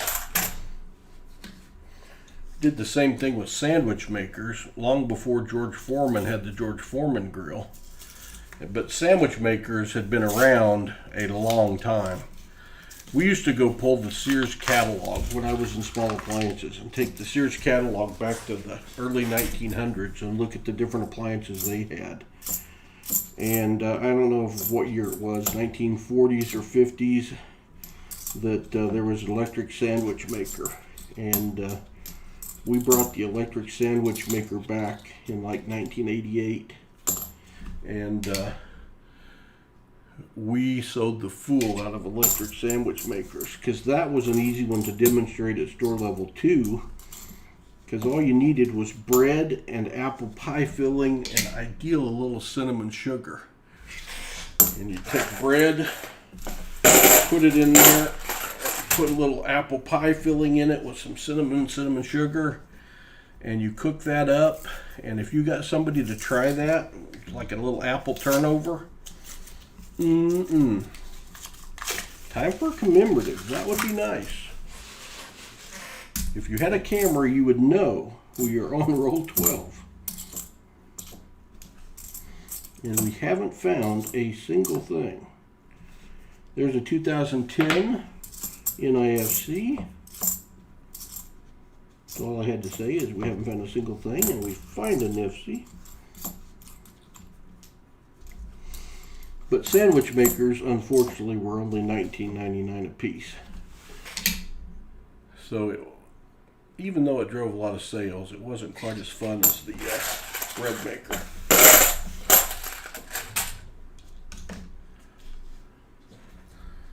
Lucky roll 13. Filling up a grocery store at the grocery store for like $20 to $30. Exactly. I used to do the budget for years back in those days, and for the month, I budgeted $50 for groceries and $50 for gas in the cars.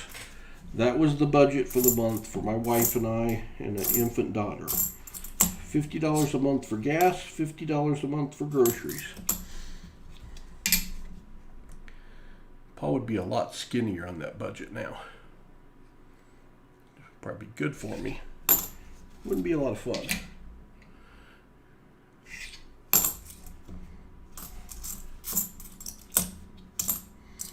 But, I mean, people didn't travel back then like they travel now.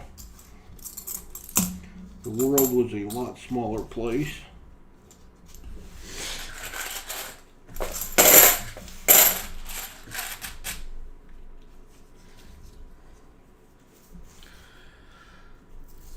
I would love to see a commemorative, John Jacobs. Those of you that have watched the Silver Jubilee video know that if we find 25 silvers, our last must be present to win giveaway on Saturday night is a 1986 commemorative silver dollar that is the Ellis Island silver dollar. That is absolutely one of my favorite coins, half dollar and dollar wise. And it comes in the special container it was born in.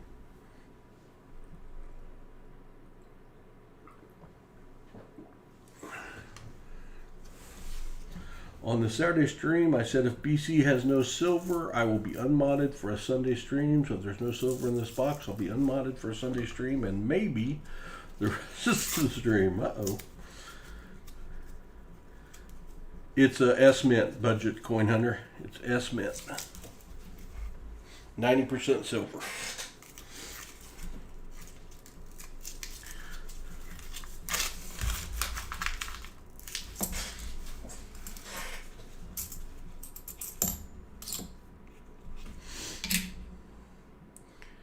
it hasn't wandered too far away, I may show it here in a minute.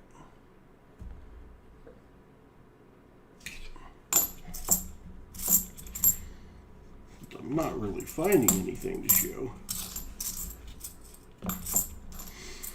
Doing a few extra fun giveaways for the Silver Jubilee. And it actually might be more than just a few. I might be doing a lot of extra. We are gonna have a party, and especially a party if we find silver. Let's see, where is that? Let me see.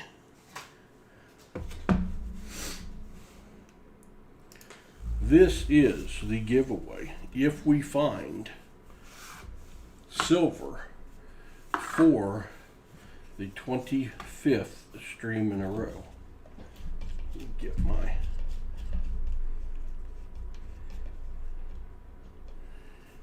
scope jacked up, and then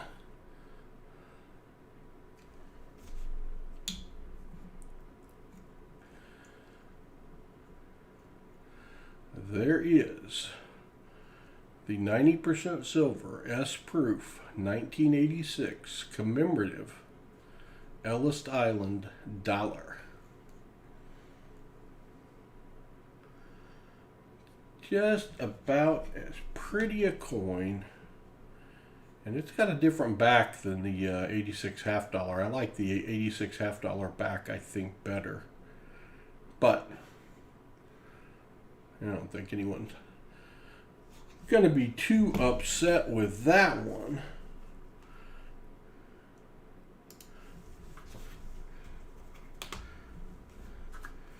It's got its little case.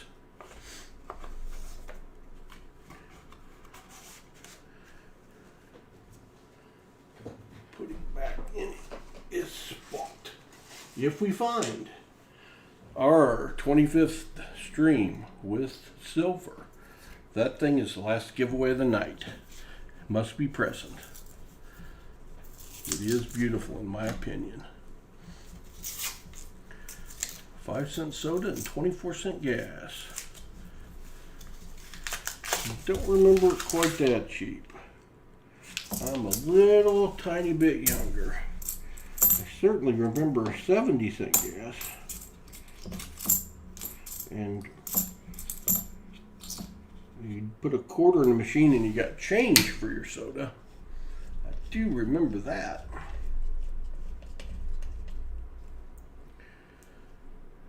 The good old days. Oh, the good old days. But those are also the days we had 3 or 4 channels on the TV to watch. ABC, NBC, CBS, and if you're lucky, you had PBS. And you got them on the antenna or the aerial.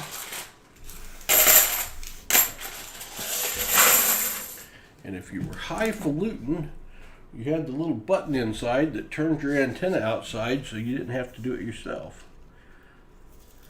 Plus, I need to see my green name.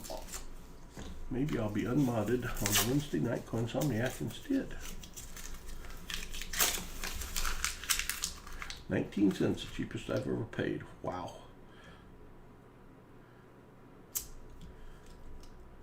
The good old days.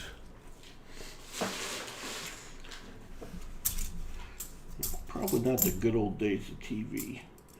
Although, I had Bonanza and I had Gunsmoke, and I was very happy to watch Bonanza, Gunsmoke, All-Star Wrestling, and Roller Derby on Saturday nights. Although the times when your choices were Lawrence Welk, and that was the best offer, like Sunday nights. You hoped Hee Haw was on.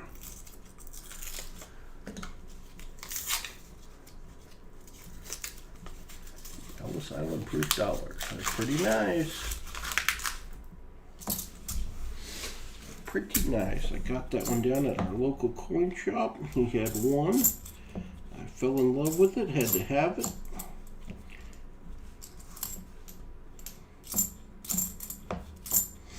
Also picked a Los Angeles Coliseum Olympics commemorative that I think might have been, I don't know what year it was. If that was 87 or 90.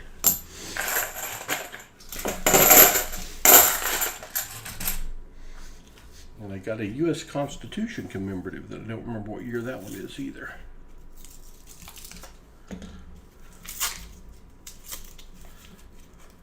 Rabbit ears, absolutely. I love rabbit ears. Rabbit ears with the aluminum foil wrapped on them. Another broken pair of rabbit ears touching them. Going over to the window in a certain spot so we didn't have snow during the football game. The only baseball you could watch was Monday Night Baseball, Monday Night Football.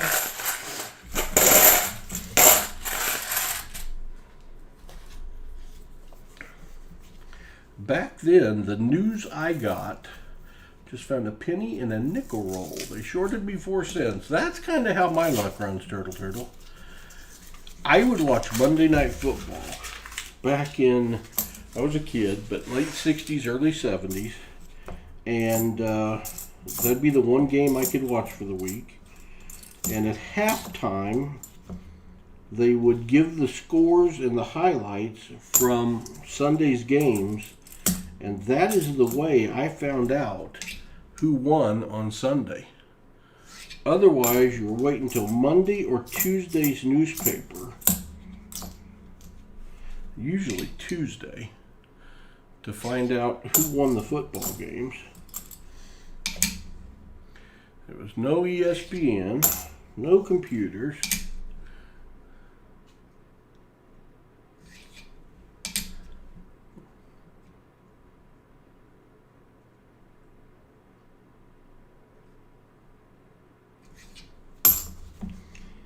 Howard Cosell and Dandy Don, Frank Gifford would tell me who won.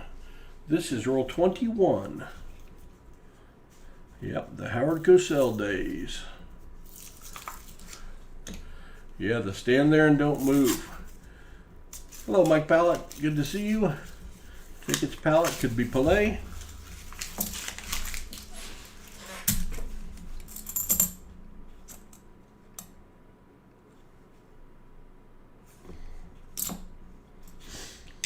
$74D.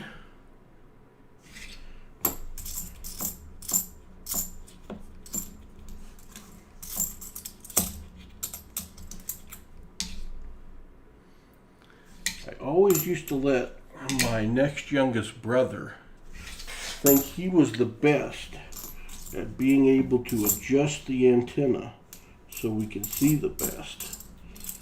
Because then he would get to be the one to stand next to the TV and try to watch while he held on to the antenna. But he had the title of being the best. And to him, that was important. And to me, it was important because I wasn't standing there holding the antenna.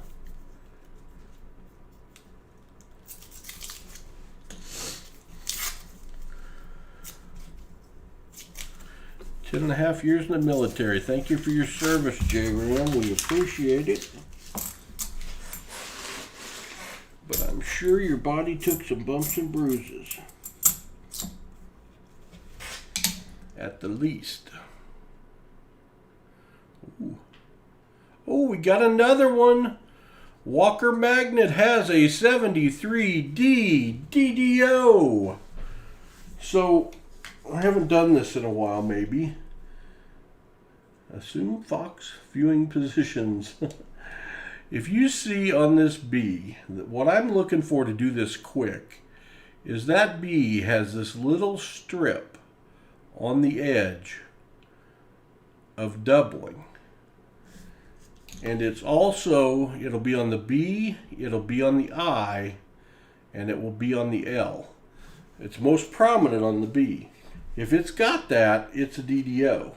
You can verify that by looking at the T, because it will have the extra on the left side of the T. A 74D DDO has this on the right side. A 73D DDO has it on the left. Now, a lot of people will look and identify these by the doubling on trust. And you can see doubling on the, there's a little serif usually in the T. That looks more like damage. But there's usually a line that runs down the R, but sometimes it's really hard to see. Like I don't see it at all in this coin. The S, though, in a 73 is always double wide in the middle. But people will look at this part, and the T, you can see the split serifs on the far right of the T. But for me, it's a lot easier and a lot quicker to look at the LIB, because I can know instantly if it's a DDO or not. But there's more than one way to skin that cat. Also, the edge of the 3 will usually have a split in it, but it's not always there either if you've got any damage at all. 1973D DDO. 73D DDOs are a little more rare than the 74D DDOs. I find probably half as many, maybe a little less than that. We're in 3921 now. And they're worth a little more. They're worth a little more. They're actually not worth much unless you get them graded. And to get them graded, you usually will eat up the profit. But that most certainly is a 73D DDO. And you can find those on eBay selling for $15 to $35. Or listed for $15 to $35. I have sold some on eBay before we started streaming. And I started finding them for other people. For some reason, we seem to find more DDOs than most. Don't know if it's an Arkansas thing or what, but we find a bunch of 73 and 74D DDOs. All right, good night, Nagy Silver. Have a good evening. Thanks for being here. Got 35 people up in the chat. What Bait the Hook's email is and what his PayPal is, so I can pay him for an auction item. Can't help you with that one. Hello, Cujo. I didn't see you sneak in. I'm sure you didn't sneak in, but I just wasn't looking.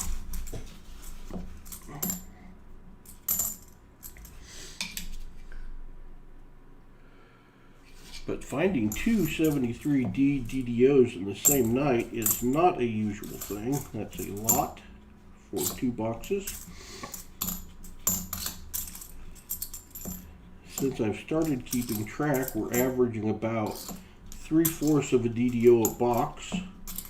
We found over 100 in the last 100 and some boxes. I didn't keep track before that.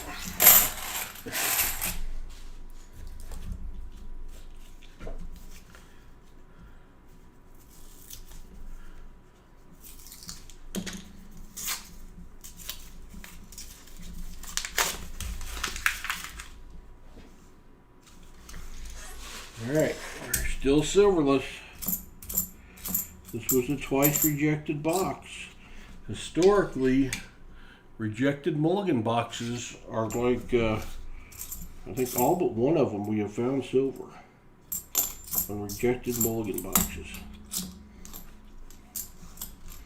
Could be all of them, but I think I remember one we didn't find silver in. 74D.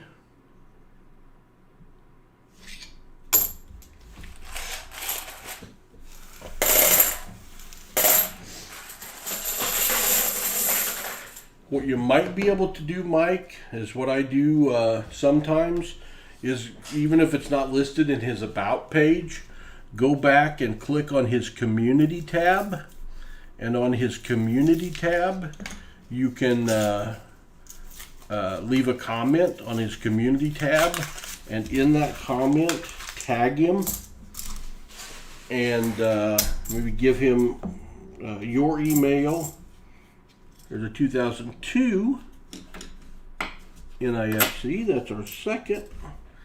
And I have got a hold of some people that I didn't know their emails that way, because he will get a notification that he's got a message in his Community tab. That if you tag him, if you don't tag him, he will not get a message. If you do tag him, he will get a message. If he's someone that doesn't know what the Community tab is for, then it may not help.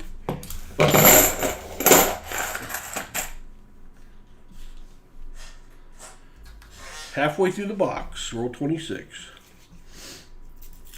I have got a hold of several people that way, that I didn't have their mailing address. I needed to ship them something.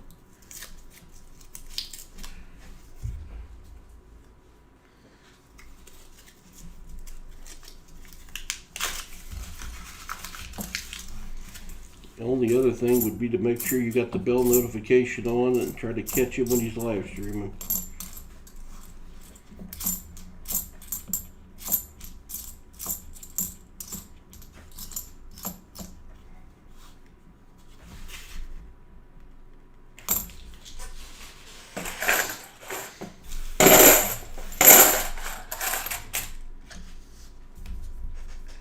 You're welcome, Mike. Good luck.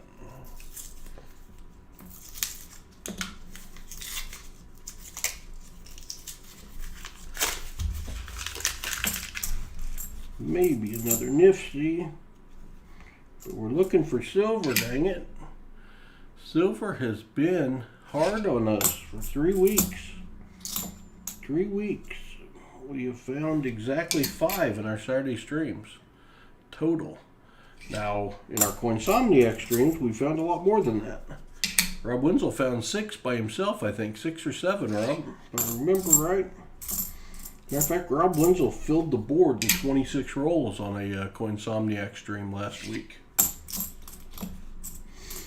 which was nice.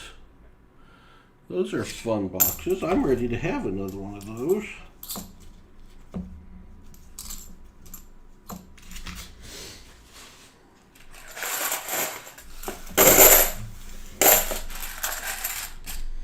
There you go, Larry Powell.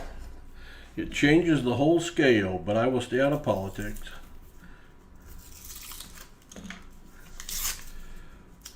Darn bank cheated me out of 4 cents again. Another penny. Zinc this time. At least the copper is kind of worth 2 or 3 cents, but zinc, you're really getting hosed there, Turtle.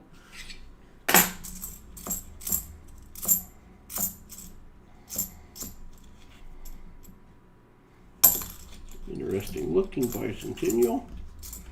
74D. 74D.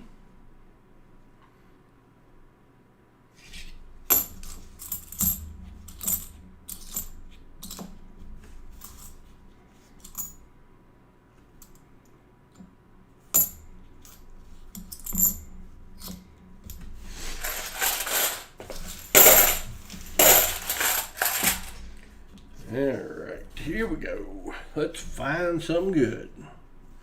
Find something good. 37 people up in the chat. Thank you for being here. It's greatly appreciated. Thank you to everyone that was super chatting earlier. Paul will be adding another camera soon. It will be on order at the end of the stream. So there's a beautiful 1971D that I will include. Just came out of a collector's kit. So soon we will have a box cam. We will have a box cam. That's probably a better use of it than a face cam when Hudson comes back for me. Hudson keeps bugging me to get a face cam for you, Paul. You need a face cam. Like, nah, buddy. You are the face of the channel when you're here. We just got to get you back. You know, a Hudson face cam and a box cam very soon. There was a time there with COVID and everyone working from home, you could not find a streaming camera to save your life.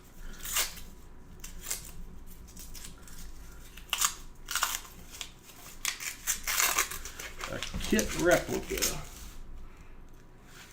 That's cool. Michael Hasselhoff driving it. He's probably over in Germany. He's like so popular in Germany, it's crazy. 73D. Could we possibly find a third 73D? That would be awesome.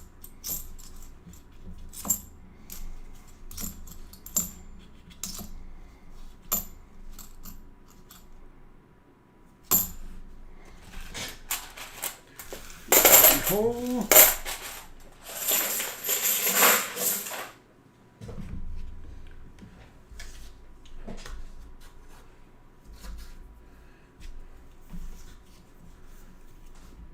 Yeah, it's just a sliding scale, Rob Wenzel. It's just a sliding scale. It's a very, very temporary improvement. And in the long run, the people that lose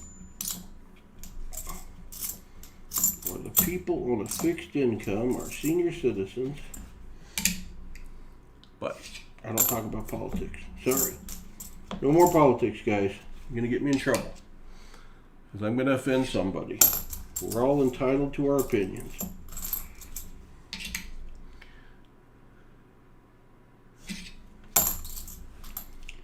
$73D. $73D.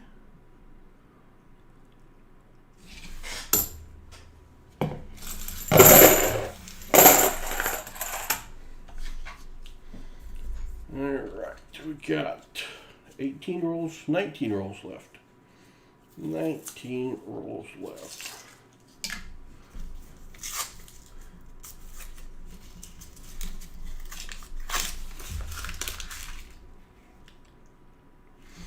I do have a personal opinion that the military and our school teachers are both underpaid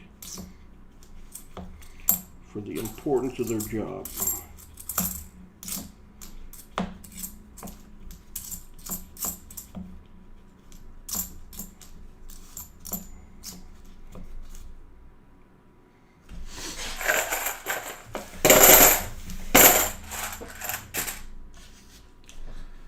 Oh yeah, Janie L, the good old days. I worked at a gas station, my dad's gas station. He was the manager in 81 and 82 maybe, 79, 80, 81, somewhere in there. And the amount of silver coins and old bills that came through was ridiculous. I wasn't smart enough to keep it. My younger brother, though, did.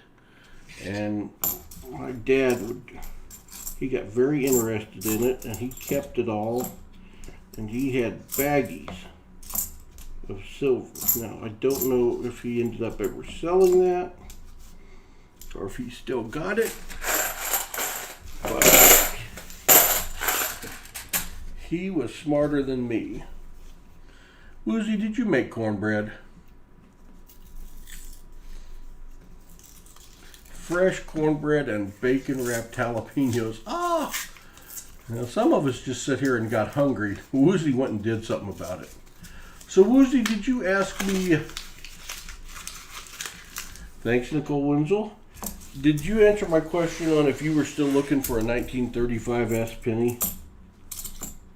If I had that right. 73D. I was thinking you told me that during one of the mom and pop penny streams. But it's been a while back.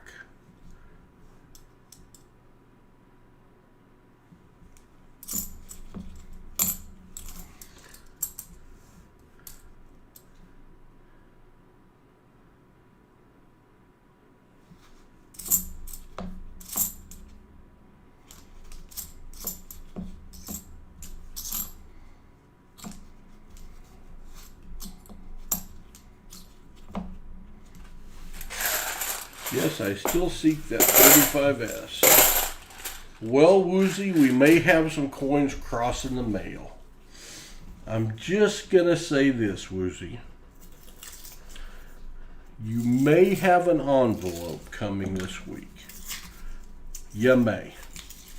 May not. But you may.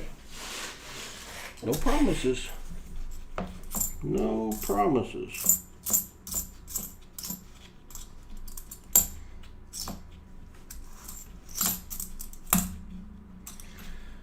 $73D.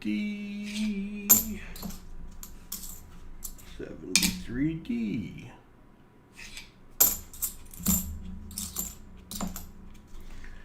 $74D.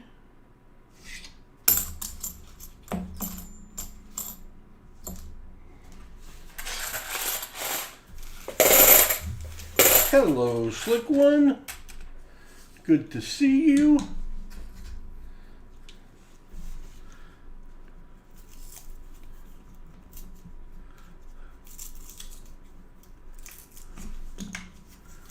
Oh, Woozy, that sounds so good. I can't have the bacon, but it still sounds so good. I love bacon. Maybe I should say loved bacon. I assume I still do. It's been a year and a half. A year and a half of baconless existence.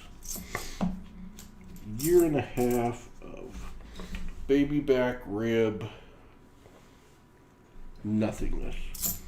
A year and a half of no hamburgers. A year and a half of no steaks.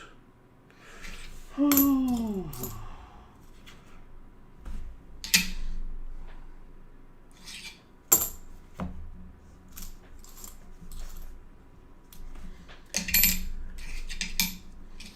Now you've depressed me.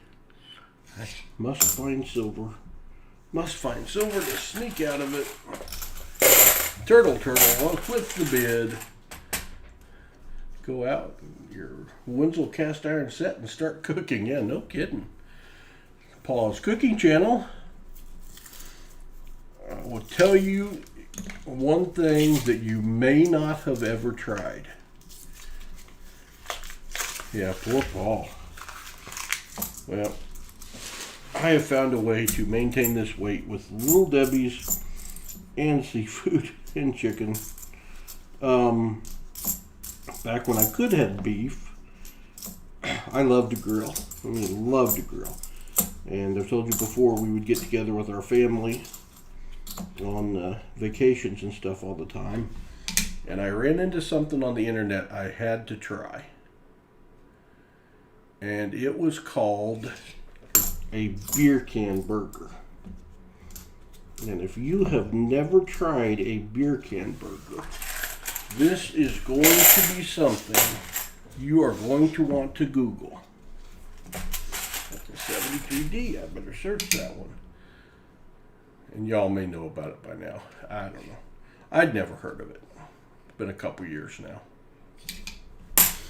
But a beer can burger is... Yeah, exactly, Kelly. A beer can burger is you take a quarter pound of, or half pound. Actually, it's a half pound is what the recipe calls for. Oh my, is that a pretty 1998. That's a beautiful 98 that I will throw in. Take a half pound of hamburger. And you want it to be not a real high fat content because it's going to cook forever. And you could have flare-ups on your grill. But you take a half pound of hamburger and you roll it in a ball.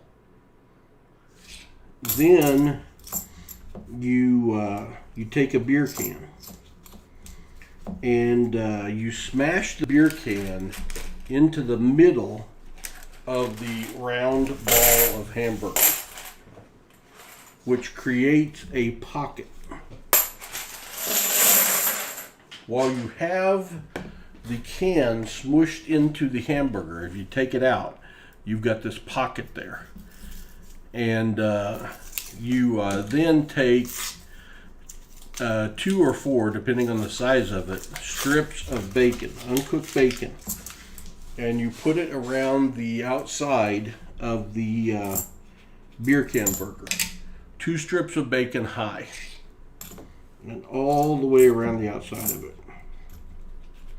And that will leave you with a little hamburger bowl there. Then what you do is you basically take any and all ingredients you want to, which what we would do is we would take mushrooms and we would cook up some mushrooms on the grill top and have a little thing of mushrooms, well, a big thing of mushrooms over there. And then we would grill up some onions, and we'd have some grilled onions. And then we would have gone to the store and we would have got like every kind of cheese they had, including Baby Bell cheese, sharp cheddar,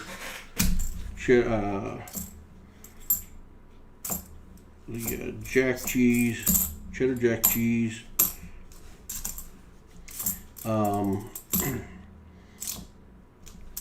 take a little pulled pork, cook up some pulled pork, and have it over there in a bowl, and in any other thing you wanted for toppings. There's a 72 toned I'm going to throw in.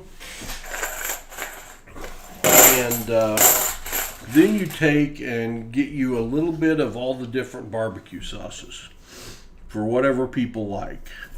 Get the A1, the A1 Smoky, the A1 Extra Zesty, the Baby Ray's, Sweet Baby Ray's, whatever your barbecue sauce is.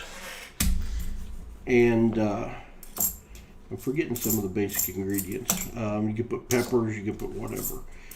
But then you let everyone take their hamburger. You've got them all on a flat, like I would use like a flat oven tray, and have all these burgers on there. People would pick theirs, and they get to decide what goes in it. So you stuff your burger with mushrooms, grilled onions, different cheeses, pulled pork, whatever you want in your burger. And then you, I always love to put a thing of Baby Bell cheese in the middle. Have cheese in the middle. 2003 Nifty. And then put you some A1 or some smoke flavoring, whatever your favorite sauces were. If you want to put jalapenos in there, whatever. But you poured the barbecue sauces actually inside the bowl that was left in the burger. And then you finish it off to seal it and shut it. You put slices of whatever cheese you like over the top. And then you put, to keep track of whose is whose, we would always get the colored toothpicks, and you had to put some kind of colored toothpicks in there. All right, J-Ram, I'll check it out. And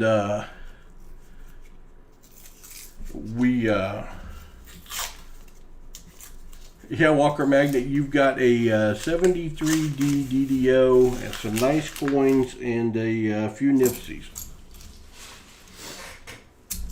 You have to have a big grill. Well, there's a 2003 Nifty with written on.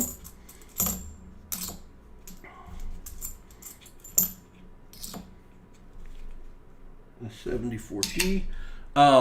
You put it on a grill and you cook them on indirect heat. And you cook them for almost an hour. And they sit there and they just drip and drip and drip. And you take them off and you take them back inside. There's another 2003 Nifty. Everybody identifies their burger by the colored toothpicks on it because they're indistinguishable after you cook them. And if they don't like it, it's their fault because they put all the ingredients in it. And for the adventurous, you can put that on a bun, but when you try to eat a half-pound patty of burger on a bun, it's difficult.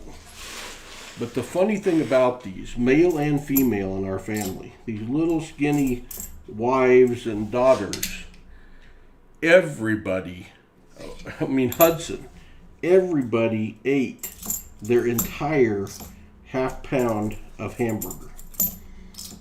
Now, some regretted it,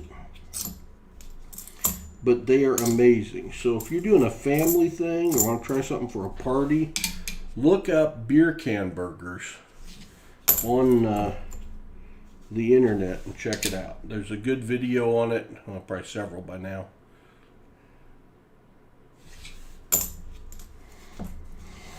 But that was one of our favorites. Kelly Wager's hungry. Sorry, Kelly.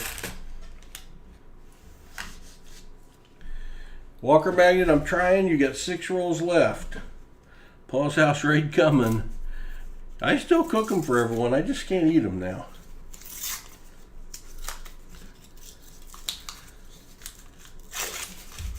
Yeah, we found a 74D DDO in Jim Cantor's box. As a matter of fact, we found both in Jim Cantor's box. And then we found another 73D DDO in Walker Magnet's box. This is our third DDO that we have found. 2 73s, 1 74. We need to find another 74 to even it up. But when we have family staying with us, people come down on Memorial Day, stay at the lake with us, or on Labor Day, 4th of July, we have people come down and stay for a week. I would have one night where we do the beer can burgers. Usually did that at lunch though, because that's when you got to work off.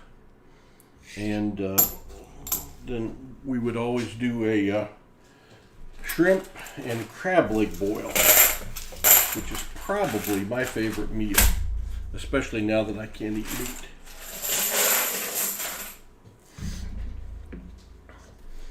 And I have a huge pot. I don't know how many gallon pot it is, but it's a huge pot. And I'll put a bunch of shrimp in it, 15 pounds of shrimp, and I'll buy 5 cases of crab legs, snow crab, and a few bags of new potatoes, and a bunch of ears of corn on the cob, and some sausages, and start cooking that. And you're just boiling water. It's the easiest thing in the world to do. But I use liquid Zatarain's as a spice, which is amazing. And try to get it spicy. You get the water boiling with the spices in. You put the potatoes in for 15 minutes. Then you put the corn and the sausage in for 10. Then you put the shrimp and the crab legs in for 3 to 5. Then you dump it in a couple coolers and you feast.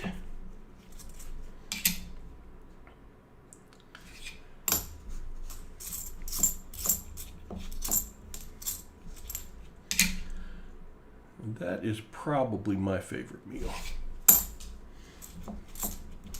And if you don't dunk it in a bunch of butter, you just cooked it in boiling water and spices, it's pretty healthy. Which will offset the half-pound of burger you had a couple days before.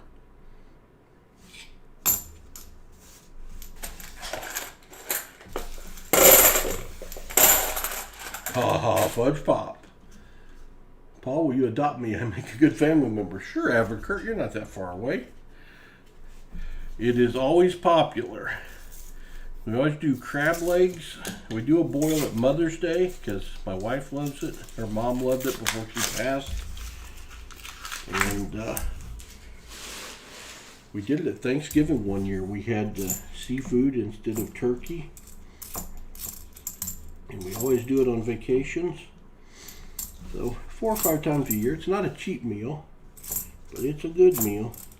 Actually, if you're not feeding 20 people, it's not that expensive of a meal. And if you like king crab, you can do it with king crab instead of snow crab. King crab tears my hands up. 2 rolls left for the Walker Magnet. Shrimp needs garlic butter. Yum. Tell you what, John Jacobs, this shrimp out of this with nothing on it, with that spice on it, I guarantee you'd love it. And I buy the biggest shrimp Sam's Club has. Get the colossals. And it is good stuff. But we always got the cocktail sauce and the different sauces for the people that want them. The butter to dip the crab legs in. For me, a crab leg is just nice and sweet the way it comes out. But dunk it in butter. I mean, it's not like it's going to make it worse.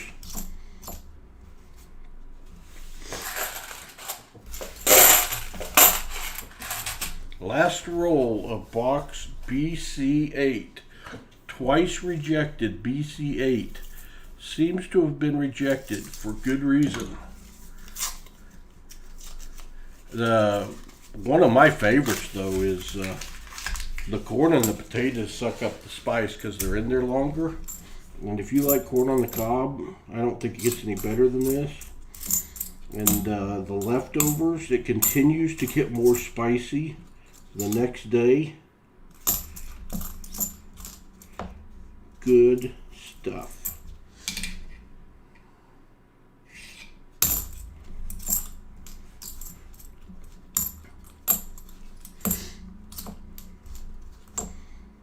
All right. Can't find silver. Paul has a cooking show now, not a coin finding show. Welcome to Paul's Cooking. All right. We did not find silver. Let's see what we did find. Not much. We found a 73D DDO. We found a NIFC and a NIFC. A pretty 72, a pretty 98. Another NIFC. Another NIFC, that's 4. 2003 and a 71. So Walker Magnet got 5 NIFCs, and Walker Magnet didn't find anything in his box the other day. He found a proof and 2 NIFCs. And no, that wasn't. Was that Walker Magnet? That was Average Kurt. Found a proof and 2 NIFCs. You might have found 1 DDO. I don't remember. So we're going to trade Walker Magnet a Walker for his 5 NIFCs. The 1942 with no mint mark. We're going to give him his 3 finds of nice clean coins. All right, unmod me for the rest of the stream. And Wednesday night stream, a deal is a deal. I must stay true to my promise. But I need you as a moderator, Turtle. That is the problem with this. I need you. Are you punishing me or you? I'm not sure here. Found out the hard way you're allergic to shellfish. Oh, J-Ram. That's a bad deal. Tell you what, I was in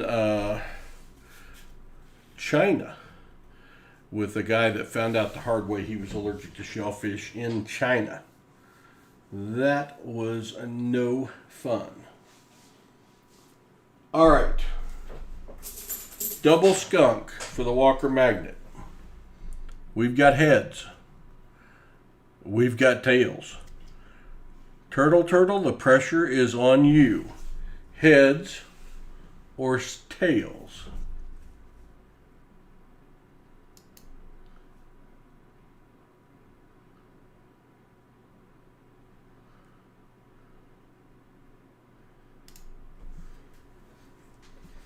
Heads or tails, Turtle Turtle? He says tails. He says tails. Hello, Can Collectibles. You're welcome. Oh yeah, me too, Can. Amazing. All right, tails is the call and the flip. It stuck on the side and then fell over to tails. That is another Walker for the Walker Magnet. Good call, Turtle Turtle. Thanks for swinging by, Can. I appreciate it.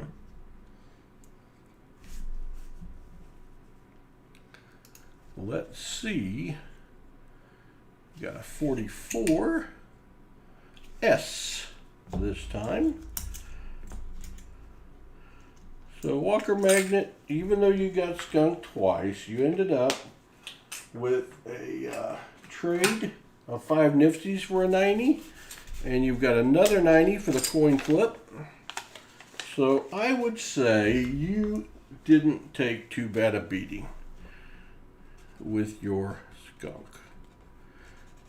Skunks are bad for Paul. Bad for Paul. Oh, Turtle has been timed out. How unfortunate for the turtle. I think this has been well, I think this happened to Turtle one time. He wanted this one. So Walker Magnet, thank you for your donation. Appreciate your support of the channel. I will get this out to you. Even though I ship today, it will probably be next week before I ship again. Let's get off that screen. That screen's no fun. I'll take Mr. Turtle's wrench whilst he cannot protest.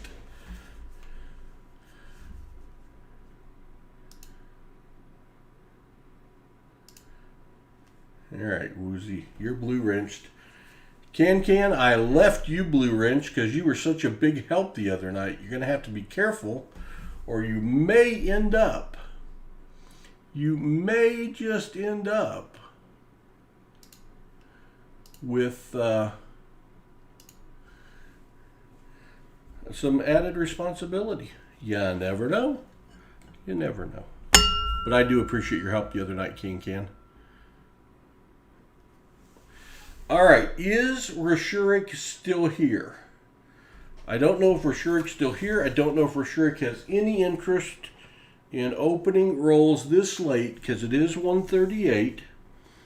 We've got 2 of our Mulligan boxes done. We can do it on Wednesday, Rashurik, if you want. Or if you're here, we can do it tonight. It is totally up to you. Woozy in blue. Never know, this could be a tryout. You were a big help, Can. Thank you, brother. And I caught you in a good mood because you had an awesome box. Awesome rolls in your penny box. Awesome. All right, I am not seeing Rashurik.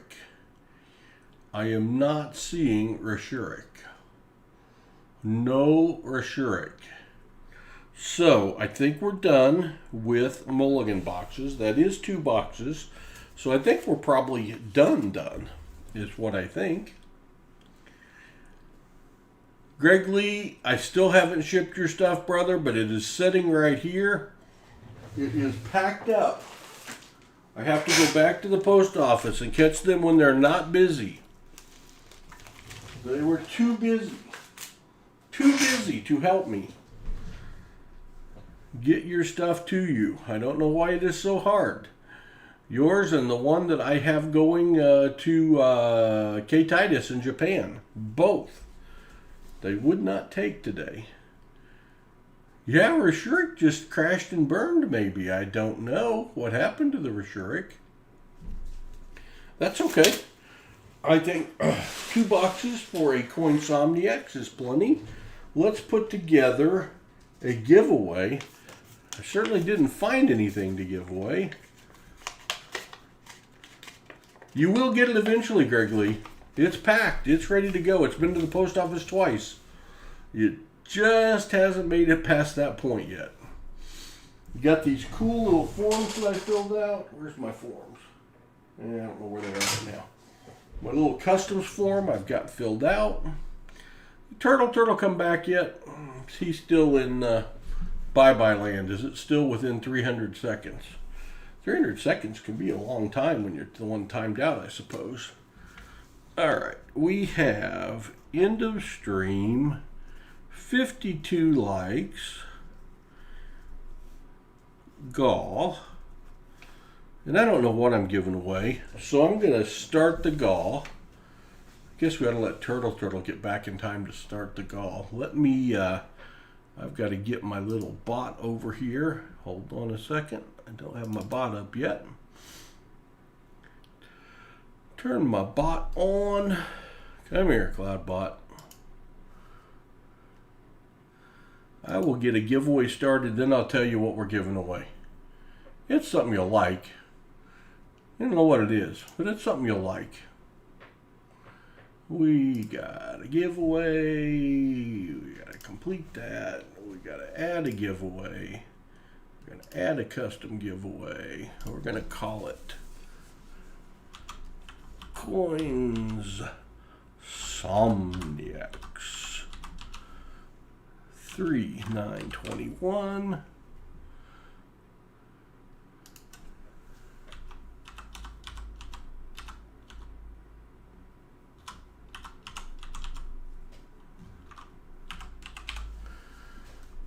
I'm not going to put it at 30 minutes. I'm going to put it at 3 minutes.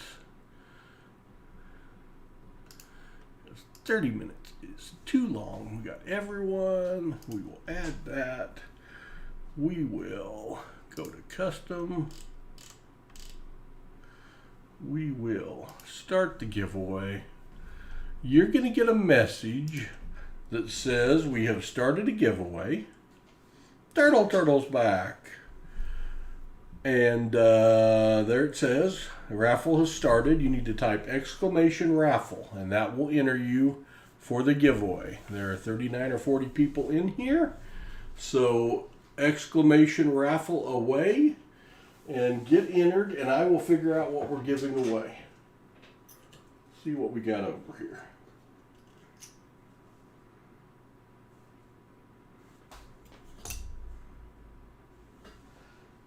Why that is out. Put that back in there. See what we got.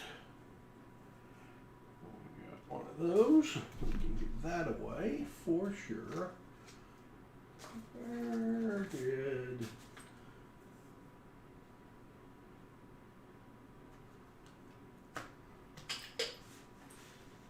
Ha!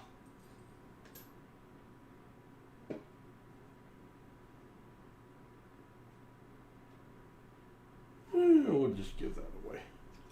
Why not?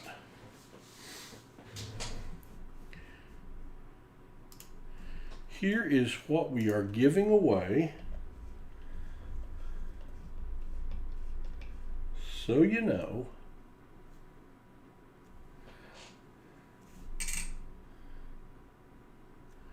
We have a slick walker, or a semi-slick. I see an 8 as the last number. You might be able to make out that might be a 28, could be 38, be an 18. But it is a slick walker. Still has 90% silver content. They still are costing me. You cannot buy a Walking Liberty right now for less on AppMex or at my coin shops for less than about $14 a piece. So that will be the prize. Somebody's getting a waka. Waka. You're welcome, King Ken. We will see who goes home with this. I'm showing 25 entries with 7 seconds to go. You better get in quick. 12 people must have fallen asleep. 12 people have fallen asleep. Yes, thank you, Super Chatters. Greatly appreciated.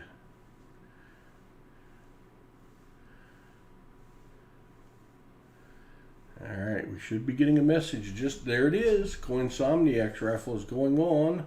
Oh, you can no longer enter. Here we go. We're going to go over. We're going to show you the same screen that I am on. We're going to pick a winner. This is for the undated. That's got an 8 at the end. Slick Walking Liberty. Good luck, everybody. The Tool Freak 1988. Congratulations. Can't talk. Tool Freak 1988. Congratulations. There we go. That wasn't that hard. That wasn't that hard to say. Okay. We got a winner. Well, that Tool Freak, send me an email claiming your prize and with your address, and I will ship it out to you. Please. I assume you're here since you just entered. You may be lagging, but I assume you are here. I assume. You know what they say when you assume. But congratulations, Tool Freak. All right.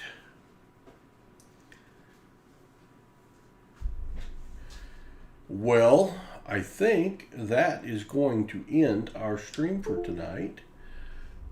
Thank you all for being here. All 38 of you that are still here, or 25 or 26 that are, there's the Tool Freak, that are still awake. Thank you for the Super Chatters. Y'all are great. I'm going to order another camera and stand as soon as we get off the computer. I will get it ordered, and you all will have a box cam coming up to a theater near you very, very soon. You're welcome, Minnesota Joe, Caveman 911, everyone else. Thank you to my moderators. My temporary moderator, Woozy, you did a fine job. I appreciate your skills. Thanks for your help, moderators. Thank you, members in green. I appreciate all of you very much. You're welcome, Tool Freak. You're welcome, Donna. Thank you to the donators and trying to get some silver in their Mulligan boxes, Jim Cantor and Walker Magnet. We will continue looking for silver on Wednesday during our Coinsomniacs stream. We will start around 10:30. Paul will be doing some videos this week showing off the items that will be coming up in our auction on Saturday night. And don't forget our Silver Jubilee on Saturday. If you could share that video with your friends, I would appreciate it. Let's have a good attendance on Saturday. We got something in the neighborhood of 20 giveaways, and they're all silver. So that should be fun for everyone. Hopefully we find silver for our 25th stream in a row, because I know that would be fun for Paul. I appreciate each and every one of you. Thanks so much. Thanks to the subscribers. Thanks to anyone that just popped in to visit with us tonight. We appreciate that. I want you all to have a good evening. Get some sleep. It's rolling on 2 a.m. That's about when Paul tries to go to bed, usually. So maybe I can sleep tonight. We'll see. But Paul will see you again soon when Paul has more spare time. Good night, everybody.